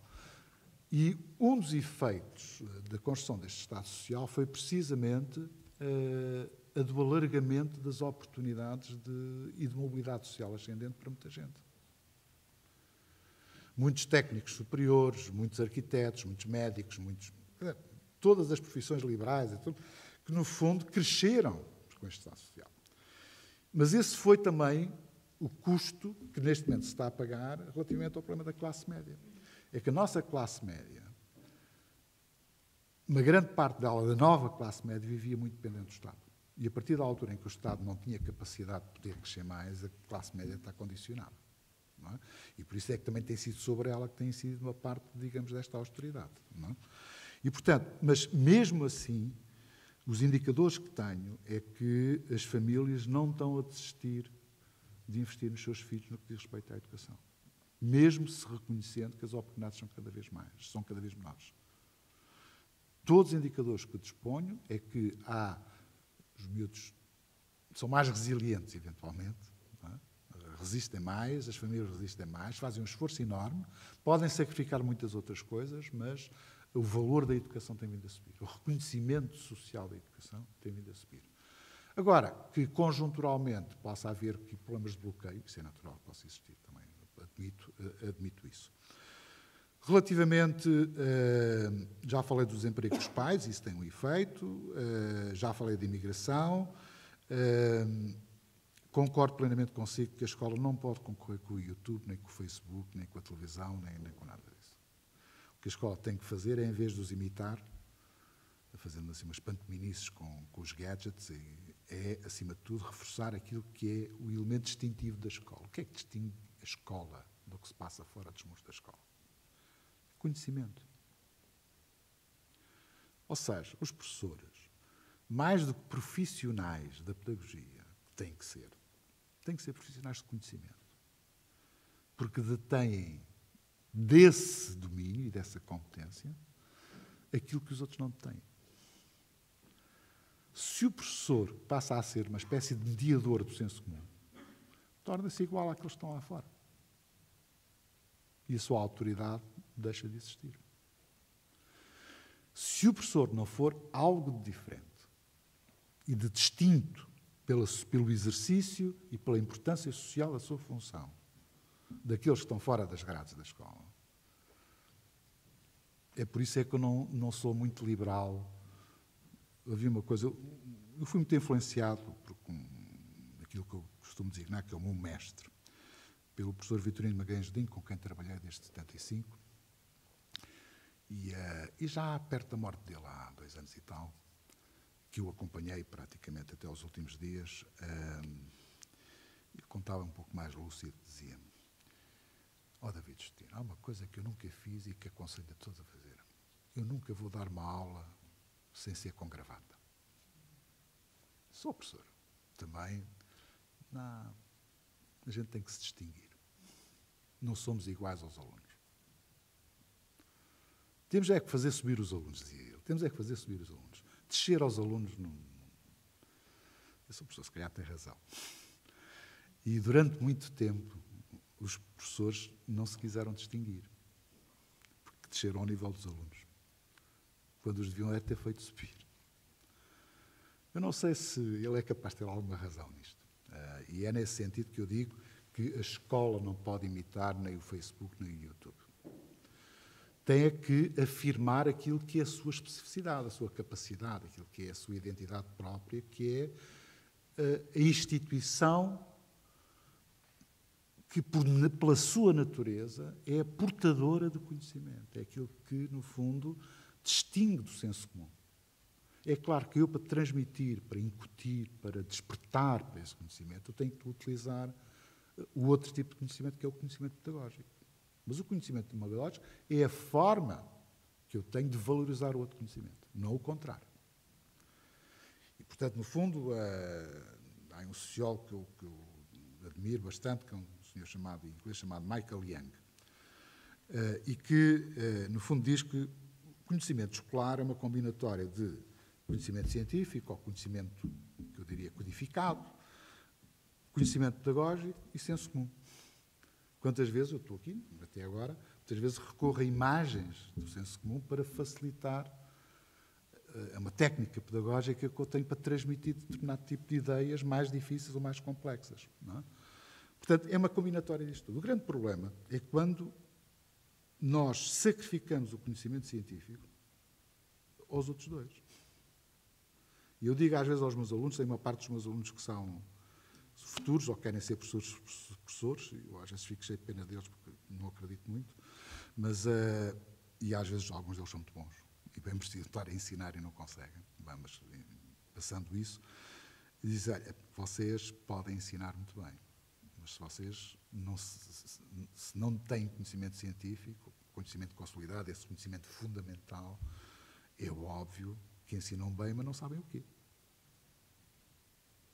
E, portanto, quer dizer, não pode haver uma coisa sem a outra. E durante muito tempo, O conhecimento pedagógico tendeu a sobrepor-se ao conhecimento. E a ideia de que se pode construir um conhecimento científico com base no senso comum é uma ideia perfeitamente errónea. Eu sei que há muita discussão em torno disto, mas, enfim, eu continuo a pensar assim e ninguém me convenceu do contrário. Relativamente à municipalização, não é? O outro tema. Eu não sou defensor da municipalização, aquilo que sou defensor é daquilo que se costuma designar de regulação partilhada. Ou seja, acho que os municípios podem fazer mais alguma coisa, mas não devem fazer tudo. Acho que as escolas podem fazer mais alguma coisa, ainda que não consigam fazer tudo. E o Ministério deve fazer aquilo que não sabe fazer. Tão simples quanto isto. Ou porque então faz mal. Quer dizer, muitas vezes ao Ministério da Educação só falta vir abrir o portão às 8h30 da manhã ou às 8h. Quer dizer, é só o que falta, o resto tem que dizer tudo como é que se faz.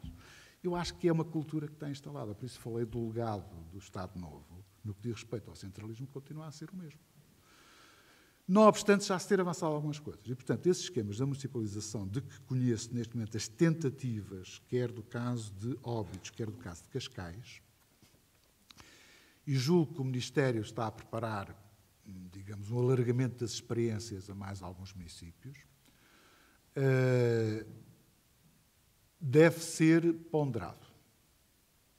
Eu vou-vos dizer que há coisas que eu julgo que é possível fazer. Por exemplo, porque é que há um professor, nem que seja um contratado, mesmo um professor titular, que a escola gosta do professor, fez um bom trabalho, os alunos gostam dele. E ele gosta de estar ali, embora seja não sei de onde, do Porto, ou de Trás-os-Montes, mas veio recambiado para ali, mas, entretanto, arranjou a maneira de se estabelecer. Porquê é que esta vaga tem que ir a concurso? Porquê é que não é recondução? Eu não percebo. O que é que nós estamos a fazer? Estamos a sobrepor o critério do direito administrativo, não é? Da igualdade de acesso, não é? A um critério que eu acho que é um valor superior, que é o da continuidade pedagógica, em especial com isso. Ou seja, se há um bom professor, que é bem avaliado, que tem uma avaliação boa, que a escola gostava de poder contar com ele, e que ele gostava de poder, porquê é que tem que ir a concurso? Não percebo. Isto são pequenas coisas que a escola pode fazer. Vou-lhe dar outro exemplo. Porquê é que, quando se faz a atribuição das turmas a cada escola, praticamente, ali o Sr. Diretor-Geral dos Estabelecimentos Escolares, que é meu amigo ainda por cima, e portanto não posso falar mal dele, mas tem uma coisa que já tivemos uma discussão sobre isso, quer dizer, não, a gente tem que saber que são tantos miúdos com necessidades educativas sociais, dá tantos alunos na turma, são tantas turmas e a gente só autoriza isto. Isso está bem, tudo bem. Arranja lá um algoritmo qualquer que diga tantos alunos, com mais não sei tantos alunos de necessidades educativas especiais, dá tantas turmas. Ótimo. Não é problema nenhum que o Ministério faça isso, porque tem que controlar financeiramente a despesa. Agora, porquê é que todas as turmas têm que ter o mesmo número de alunos? Tirando aquelas que têm necessidades educativas especiais. Se calhar eu era capaz de fazer uma turma com os alunos de 3, 4 e 5, mas que são estáveis, etc. Uma turma de 25 ou 30 alunos, não importava nada de fazer isso. Mas que isso me permitisse, com miúdos ou com necessidades educativas especiais ou com miúdos com atrasos ao nível da aprendizagem, possa fazer uma turma de 15 só, ou de 12 ou de 13. Não aumentava a despesa do Estado, porque o total mantinha-se o mesmo, só que conferia à escola o poder de configurar as suas turmas em função das necessidades e das características dos alunos que têm. Se há escolas, como há algumas que já fazem, quer fazer turmas de nível, que façam as turmas de nível, se isso for bom, isso é um problema, na minha opinião, é um problema ideológico. Não é? Mas agora, o que importa aqui é ter respostas diferenciadas para problemas diferenciados. E não ter respostas homogéneas para problemas diferentes. Isso é que não pode ser. E, portanto, há pequenas coisas que podem ser feitas descentralizando, mas a descentralização, nomeadamente para as escolas, tem que ser depois acompanhada de mecanismos de avaliação do desempenho. Quer dizer, porque avaliar boas intenções, a gente sabe como é que é. Eu tenho que avaliar boas intenções e bons resultados também, não é? Não pode ser só as boas intenções, porque boas intenções a dar maus resultados, muito obrigado. Não é? Eu prefiro, às vezes, más intenções com bons resultados, não é caso para isso. Mas, quer dizer, mas são estas pequenas coisas que é possível fazer. Portanto, responsabilizar mais a escola, através de um mecanismo de avaliação, mas dar-lhe também mais liberdade. Eu tenho uma encadeada, mas isto ficará para a melhor oportunidade, dava outra conferência. É que se o Ministério, por exemplo, define metas, como é que controla a concretização das metas? Só através da avaliação externa, não é? Então, porquê é que obriga a que todos cumpram as metas, ano a ano, ali? Não, fantochada, desculpem-me o termo. Eu já disse ao meu ministro, disse, lá, tu estás a fingir que controlas, não controlas nada. Só podes controlar se as metas estão a ser cumpridas quando fazes a avaliação externa. Então não é muito mais fácil dares margem a que as escolas possam, no fundo, desenvolver dinâmicas próprias, de haver aqui alguma flexibilidade na própria gestão das metas, mas chegando ao final do ciclo, elas têm que estar cumpridas e ali é que se faz o ponto da situação. Portanto, eu acho que são coisas pequenas, não é preciso fazer nenhuma reforma estrutural sobre isto. O que é necessário é mudar a cabeça das pessoas. Embora seja às vezes difícil, não é nada fácil. Portanto, relativamente ao problema da municipalização, acho que os municípios têm um papel fundamental como expressões da comunidade. Ou seja, o município é uma expressão da comunidade. E como expressão da comunidade, tem que estar envolvida no processo educativo. Nunca mais lembro o Manuel Castro Almeida, que é agora secretário de Estado. Eu fui lá fazer uma visita a São João, da Madeira, onde ele era presidente da Câmara, e então a Câmara ajudou uma escola, que é uma EB23S, a fazer a desmatação e a limpar aquilo. Portanto, levou para lá umas máquinas, deu apoio, mas o Manuel disse assim, eu só lá ponho os meus funcionários e as minhas máquinas se lá tiverem os pais, os alunos e os professores a ajudarem a limpar aquilo. Vamos reunir um fim de semana, eu depois ofereço aí um porco para a gente fazer uma grande jantarada a seguir, mas, sim senhor, vamos fazer a limpeza, mas tem que estar lá todos. E assim foi.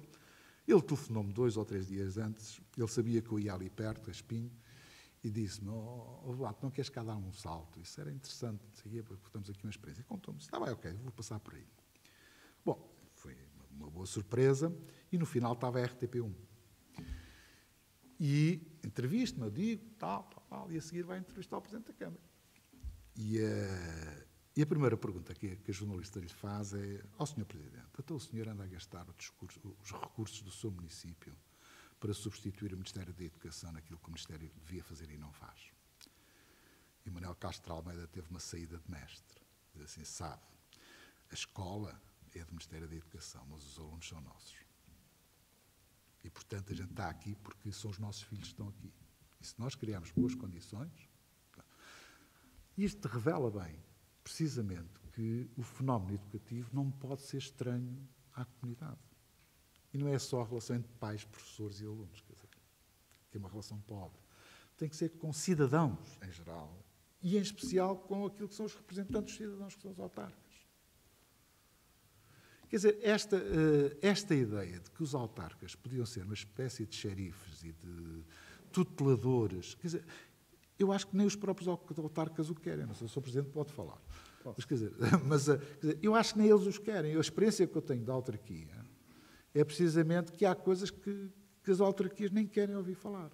Agora, estão disponíveis para ajudar. E estão disponíveis, por exemplo, porque é que a organização da rede não se faz envolvendo mais o papel das autarquias?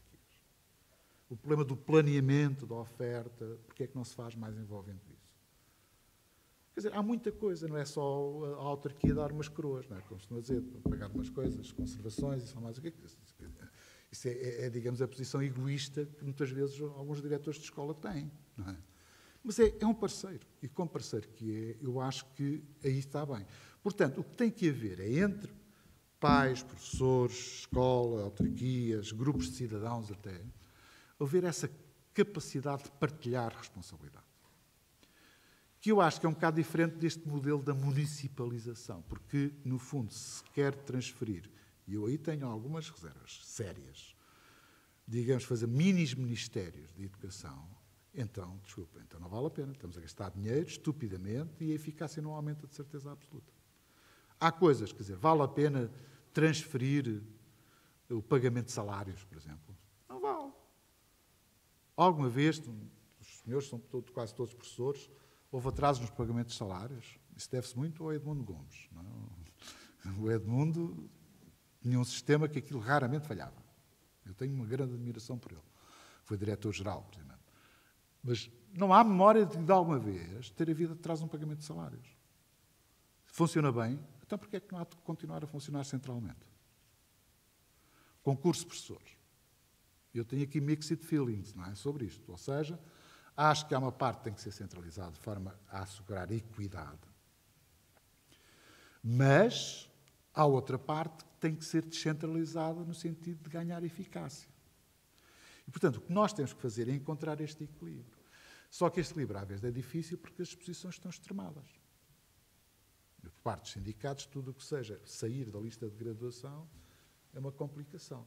Não obstante, essa lista de graduação conter os maiores atentados à competência profissional dos professores que podem ser feitos. Mas preferem assim?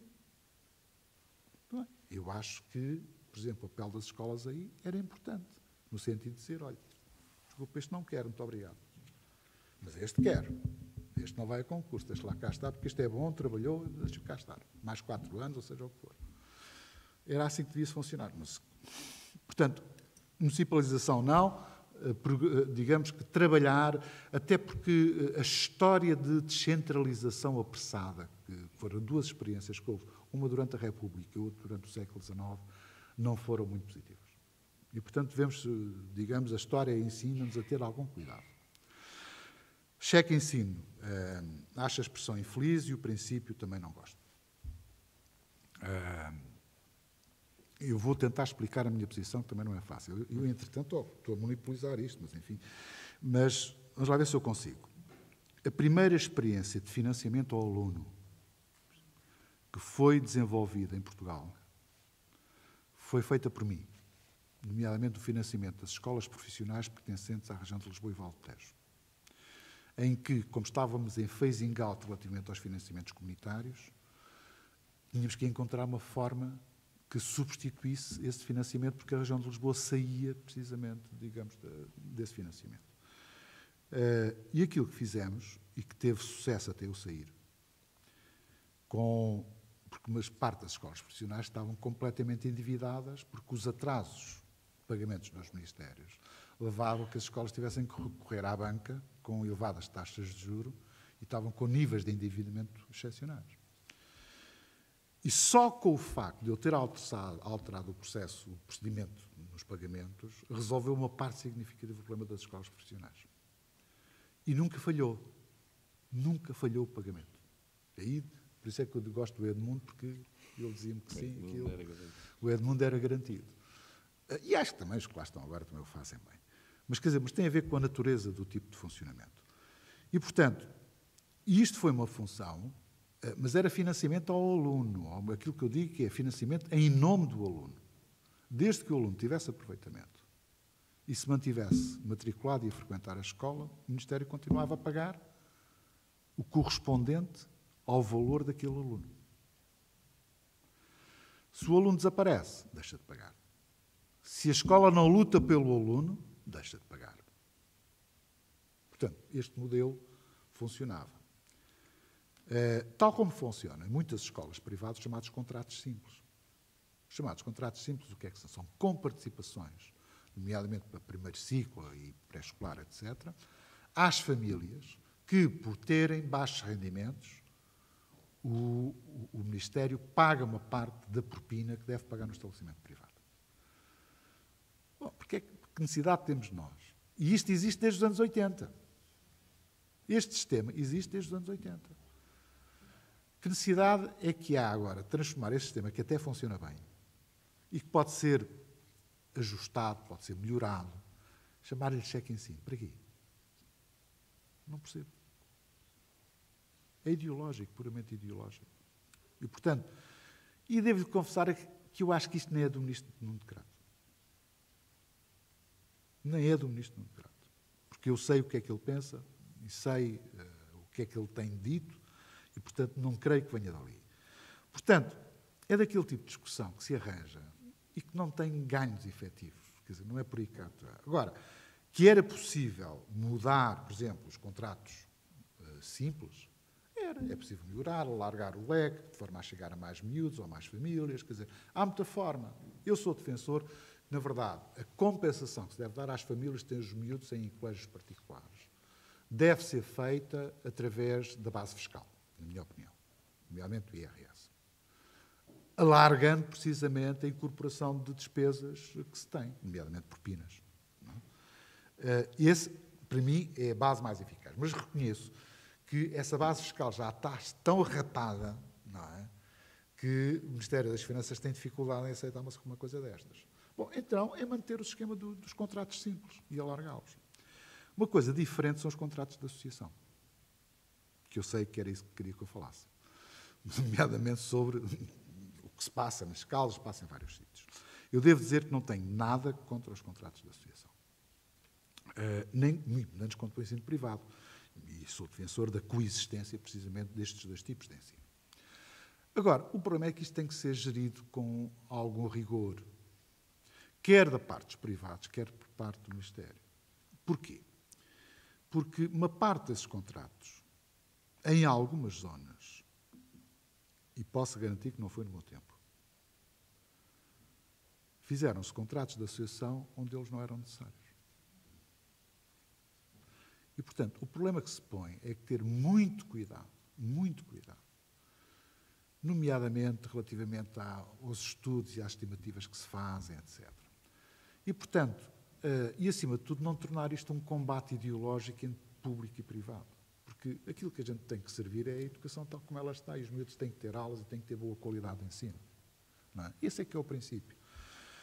Portanto, nessa perspectiva, eu defendo a existência dos contratos de associação, são uma espécie de charter schools, no fundo, mas também defendo, e é necessário que se diga, e sempre defendi, e foi por isso é que me chatearam depois, que devem ser escrutinados, tal como são escrutinadas as escolas públicas. Portanto, se há escrutínio para uns, tem que haver escrutínio para os outros. E, portanto, a avaliação, o financiamento deve estar dependente da avaliação do desempenho que se faz. E eu sou defensor desse sistema de chamado financiamento competitivo. Quanto melhores resultados os alunos tiverem, maior disponibilidade tenho para financiar. Se os resultados não corresponderem àquilo que é esperado, então tem que se cortar no financiamento. Ou no valor, ou na quantidade. Portanto, agora, isto tem que ser transparente. Não é? Por exemplo, as charter schools americanas, toda a gente vai às charter schools, etc. Bom, não quero imaginar o que é um contrato de uma charter school relativamente às responsabilidades que tem para com o concessionário, não é? Com o concedente, neste caso. São contratos altamente complexos e elaborados e com objetivos de desempenho escolar muito bem definidos. Que eu saiba, não há nenhum contrato de associação que seja feito em função de objetivos educativos. E, portanto, esta é uma margem de negociação entre o Ministério e as entidades privadas, no sentido de, senhor, eu estou disposto a financiar não sei quantos alunos ou não sei quantas turmas, etc., mas então temos objetivos para atingir. Quer mais tanto isto, quer mais tanto aquilo, etc., e vocês, em função disso, se não conseguirem atingir, baixa o financiamento, como é natural. Mas salvaguardando sempre o interesse público, que é uma coisa. Quer dizer, o interesse público não é só defender a escola pública, é defender aquilo que é o serviço público. E há entidades privadas que desempenham o serviço público e, portanto, tem que respeitar isso. Portanto, esta é a minha posição. Não é de equidistância, mas é de que, para além das ideologias e para além dos interesses privados, há o interesse do Estado e da comunidade, que é o mais importante de tudo, que é chamado bem comum. E por mais liberal que eu seja, que me consideram liberal, eu costumo dizer que o neo para mim é insulto, quando sou Ministro da Educação, quando desempenho um cargo à frente de uma instituição pública, estou lá para defender o interesse público e não para fazer outro tipo de operações. Não é? Portanto, cheque ensino está, público-privado também está resolvido também. Não é? Ensino técnico e ensino inicial relativamente à natureza de mudança de sistema. Concordo consigo. Mas, quando eu estava a dizer, é que, não sei se lembra, eu falei precisamente que este recurso ao ensino técnico resultava em grande parte da pressão dos setores mais industriais, nomeadamente deste setor, desta elite tecnocrática que surge nos anos 50, precisamente no sentido de é necessário formar quadros intermédios, não é? E operários especializados para o desenvolvimento industrial. E daí quer o desenvolvimento chamado ensino técnico industrial, ensino técnico comercial e até um bocadinho do ensino agrícola também, um pouquinho, mas isso aconteceu. Agora, o problema que se pôs é que, a partir da altura em que se tomou essa diferenciação como base de discussão ideológica para o problema das desigualdades de acesso, acentuou-se o problema da massificação e o problema da indiferenciação. Ou seja, não era pelo facto de haver discriminação nesta separação que era razão suficiente para acabar com as duas vias. E por isso é que mais tarde teve que se retomar. Eu nunca mais me esqueço, havia um deputado comunista, do Partido Comunista, que eu admirava muito, que era o João Amaral, que morreu entretanto, e que assisti precisamente a uma intervenção dele, reconhecendo que quando eliminaram as escolas técnicas, o ensino técnico, e se fez o chamado ensino integrado, foi talvez das maiores asneiras que se fizeram depois de 25 de Abril. Perdemos muito tempo e, acima de tudo, estigmatizou-se ainda mais do que já estava o ensino técnico. Se ele já estava estigmatizado, decorrente da ação do Estado Novo, não é? Precisamente que reservava o ensino licencial só para alguns, todos os outros iam depois para o ensino técnico, já havia um estigma. Não é? Esse estigma foi ainda acentuado depois. Ou seja, de que o ensino tecnológico, ou técnico, ou profissional, eram sempre ensinos de segunda escolha. E eu acho que é isso que nós temos que... Isso não se resolve com percentagens, 50 para aqui, 50 para lá. Não se resolve assim. Resolve-se alterando a cultura e, acima de tudo, valorizando o ensino profissional. Ou seja, se nós começarmos a identificar o ensino profissional, o ensino técnico, ou seja o que for, como um ensino de segunda, para o qual é necessário ter também, digamos, uma exigência de segunda, não é? O que nós estamos a fazer é torná-lo de terceira, de quarta ou de quinta opção. Ou seja, não é pelo facto de ser um ensino alternativo, digamos assim, que deve ser menos exigente e menos qualificado. Agora, aquilo que está a ser tomado, e eu acho que aí o ministro democrata não esteve muito feliz, é quando disse que quem chumbar aqui já não pode ir para ali, tem que ir para o outro.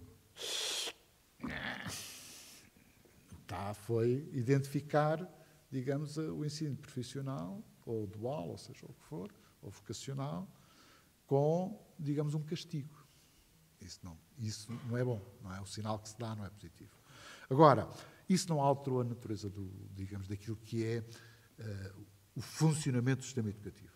Ou seja, é uma alteração de forma, mas foi pontual também, porque, passado alguns anos, teve que se reinventar o ensino técnico-profissional e depois a seguir o ensino profissional, já nos anos 80. Não é? Precisamente que se tinha reconhecido que o chamado ensino integrado, não é? O ensino unificado, não estava a dar e estava a levantar mais problemas do que aqueles que criava. E porquê? Porque foi um debate ideológico, claramente. Eu não tenho nada contra a ideologia, também tenho a minha. O problema é quando nós, no fundo, deixamos-nos toldar pela crença e não pela abordagem racional dos problemas. Não é? Escolarização secundária e abandono, acho que também já falei um bocadinho e já falei foi demais. Mas eu julgo que, neste momento, o ensino secundário tem este problema, não só por causa do abandono, embora os resultados do abandono tenham vindo a ser melhores e continuam, digamos, a progredir, mas tem a ver com a natureza do ensino secundário, que é um dos problemas da atual lei de bases que ainda está em vigor. Tá? É que o ensino secundário, ao contrário daquilo que diz a lei de bases, funciona na prática como uma espécie de período propedêutico de acesso ao ensino superior. Quando o que deveria ser é o segundo ciclo do ciclo secundário. E eu sempre defendi isto. Ou seja, aproximar mais o terceiro ciclo do secundário e o segundo aproximá-lo mais do primeiro ciclo. Aquilo que é a divisão fundamental entre primário, utilizando a terminologia universal, que é ensino primário e ensino secundário. O ensino primário geralmente coincide com os primeiros 6 anos. O ensino secundário coincide com os outros 2. O primeiro pode estar separado em 2 mais 2 mais 2, ou 4 mais 2, ou 3 mais 3, conforme país para país, ou então é integrado, não. O segundo pode estar, como está, em 3 mais 3, não é? Ou até também pode estar em 2 mais 2 mais 2. Quer dizer, o problema ali é um problema de geometria que não é importante. O que é importante é que a natureza do secundário decorre de ser um ensino com base em disciplinas. Enquanto o do primário é um ensino ou com base em áreas ou com base em morodocência, portanto, saberes articulados com o mesmo professor. E aquilo que eu sempre tenho defendido é que nós devíamos ter um primário de 6 anos. Mas até há uma coisa que eu às vezes nem digo, mas que cada vez estou mais convencido, é que não se devia entrar na escola primária antes dos 7. Mas isso é outra conversa. Isso é outra conversa. Isso fica para mais tarde. E ter um pré-escolar como deve ser. Não é um guardador de meninos. Não é? É um pré-escolar como deve ser. Exigente, já com vários níveis. Mas anda sempre a falar na Finlândia, mas depois esquece desse pequeno pormenor. Os meninos na Finlândia não entram antes de 7 anos. Não é? E tem um pré-escolar ali, 5, 6 anos, forte. Não é? Em que os miúdos, quando entram depois no primário, já vão com umas capacidades mais desenvolvidas do que outros. Entretanto, relativamente à parte do secundário, tem a ver precisamente com essa identidade. Ou seja, nós precisamos de reforçar, digamos, a qualidade do secundário, mas sem perder o sentido da sua base integrativa. Não é? Tenho algum medo, porque vai um pouco contra os meus princípios, é que haja aqui depois caminhos paralelos. É dizer assim, voltamos à visão elitista de um secundário só para os melhores, depois um profissional para aqueles que não conseguem ser melhores, e ainda depois uma espécie de ensino especial dos NES, né, que passa a ser também outra via alternativa, que é um tracking a três velocidades. Disso não gosto. Confesso que não gosto. Tecnicamente não sei se é bom ou se não é bom, mas não gosto. Principalmente relativamente aos problemas dos valores da equidade, digamos, da ideia da inclusão. Mas a inclusão não é, como costumo dizer, a chamada tática dos teus, é que é tudo a molho e fé em Deus. Não. Temos de ter soluções diferenciadas para problemas diferenciados e para alunos diferenciados. Agora, que isso não constitui compartimentos estanques, nem mecanismos de exclusão efetiva. Não é? Portanto, eu aí também já não vou. Acabei.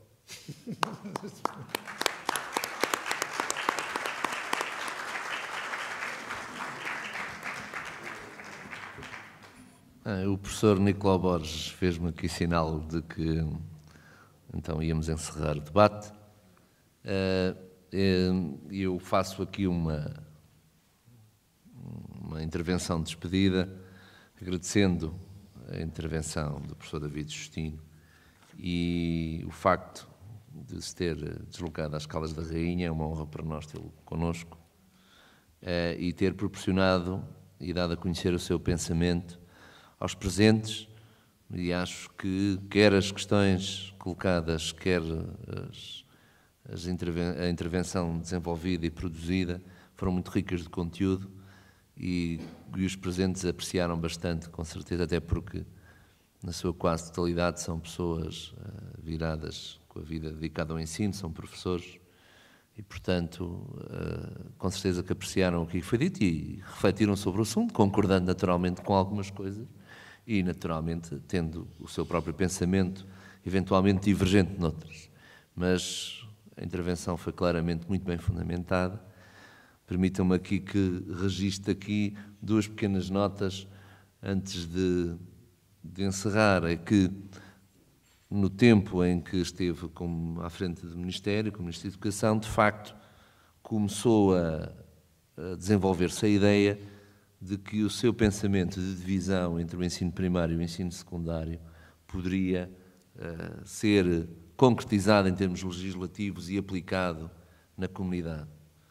E no que a nós diz respeito, e como sabem, eu tinha a competência da educação na altura, a Câmara estava dirigida ao Dr. Fernando Costa, que nos dá também a honra da sua presença, Começámos, inclusivamente, a preparar para isso. Não é? O que faremos, como é que distribuiremos as turmas, as escolas, num contexto em que o primário terá 6 anos e o secundário terá os outros 6.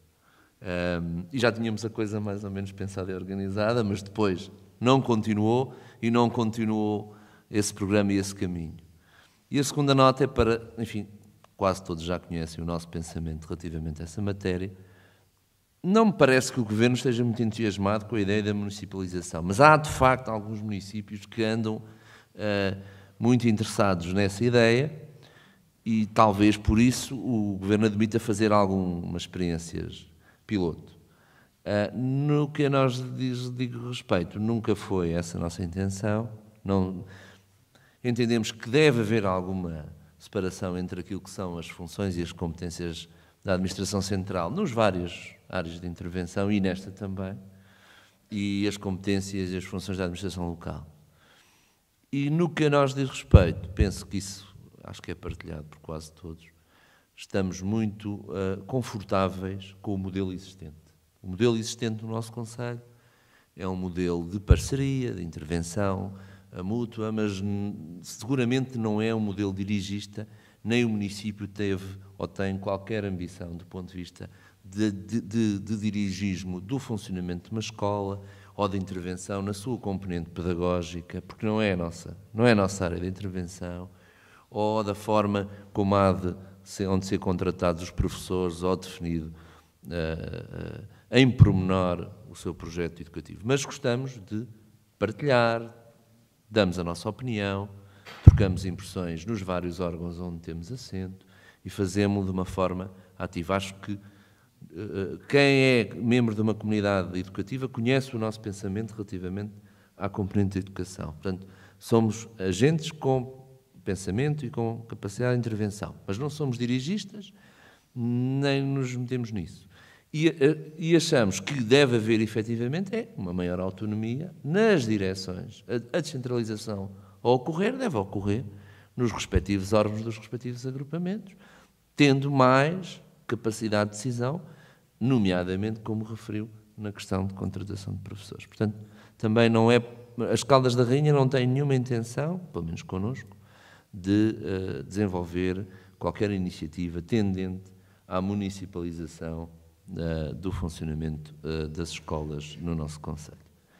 E agradeço ao Sr. Diretor do agrupamento, ao Sr. Diretor do Centro de Formação de Professores, por todas as iniciativas que está a fazer nesta altura. Acho que tem um programa riquíssimo, vai trazer às Caldas um conjunto de personalidades muito importantes na área de educação e, portanto, o professor Nicolau e os seus colaboradores estão claramente de parabéns. É o nosso reconhecimento pelo seu trabalho e, mais uma vez, o reconhecimento pela sua intervenção e pela presença e pelo trabalho que tem desenvolvido em prol da educação do nosso país.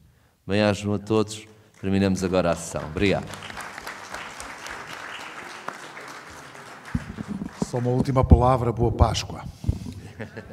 Já agora.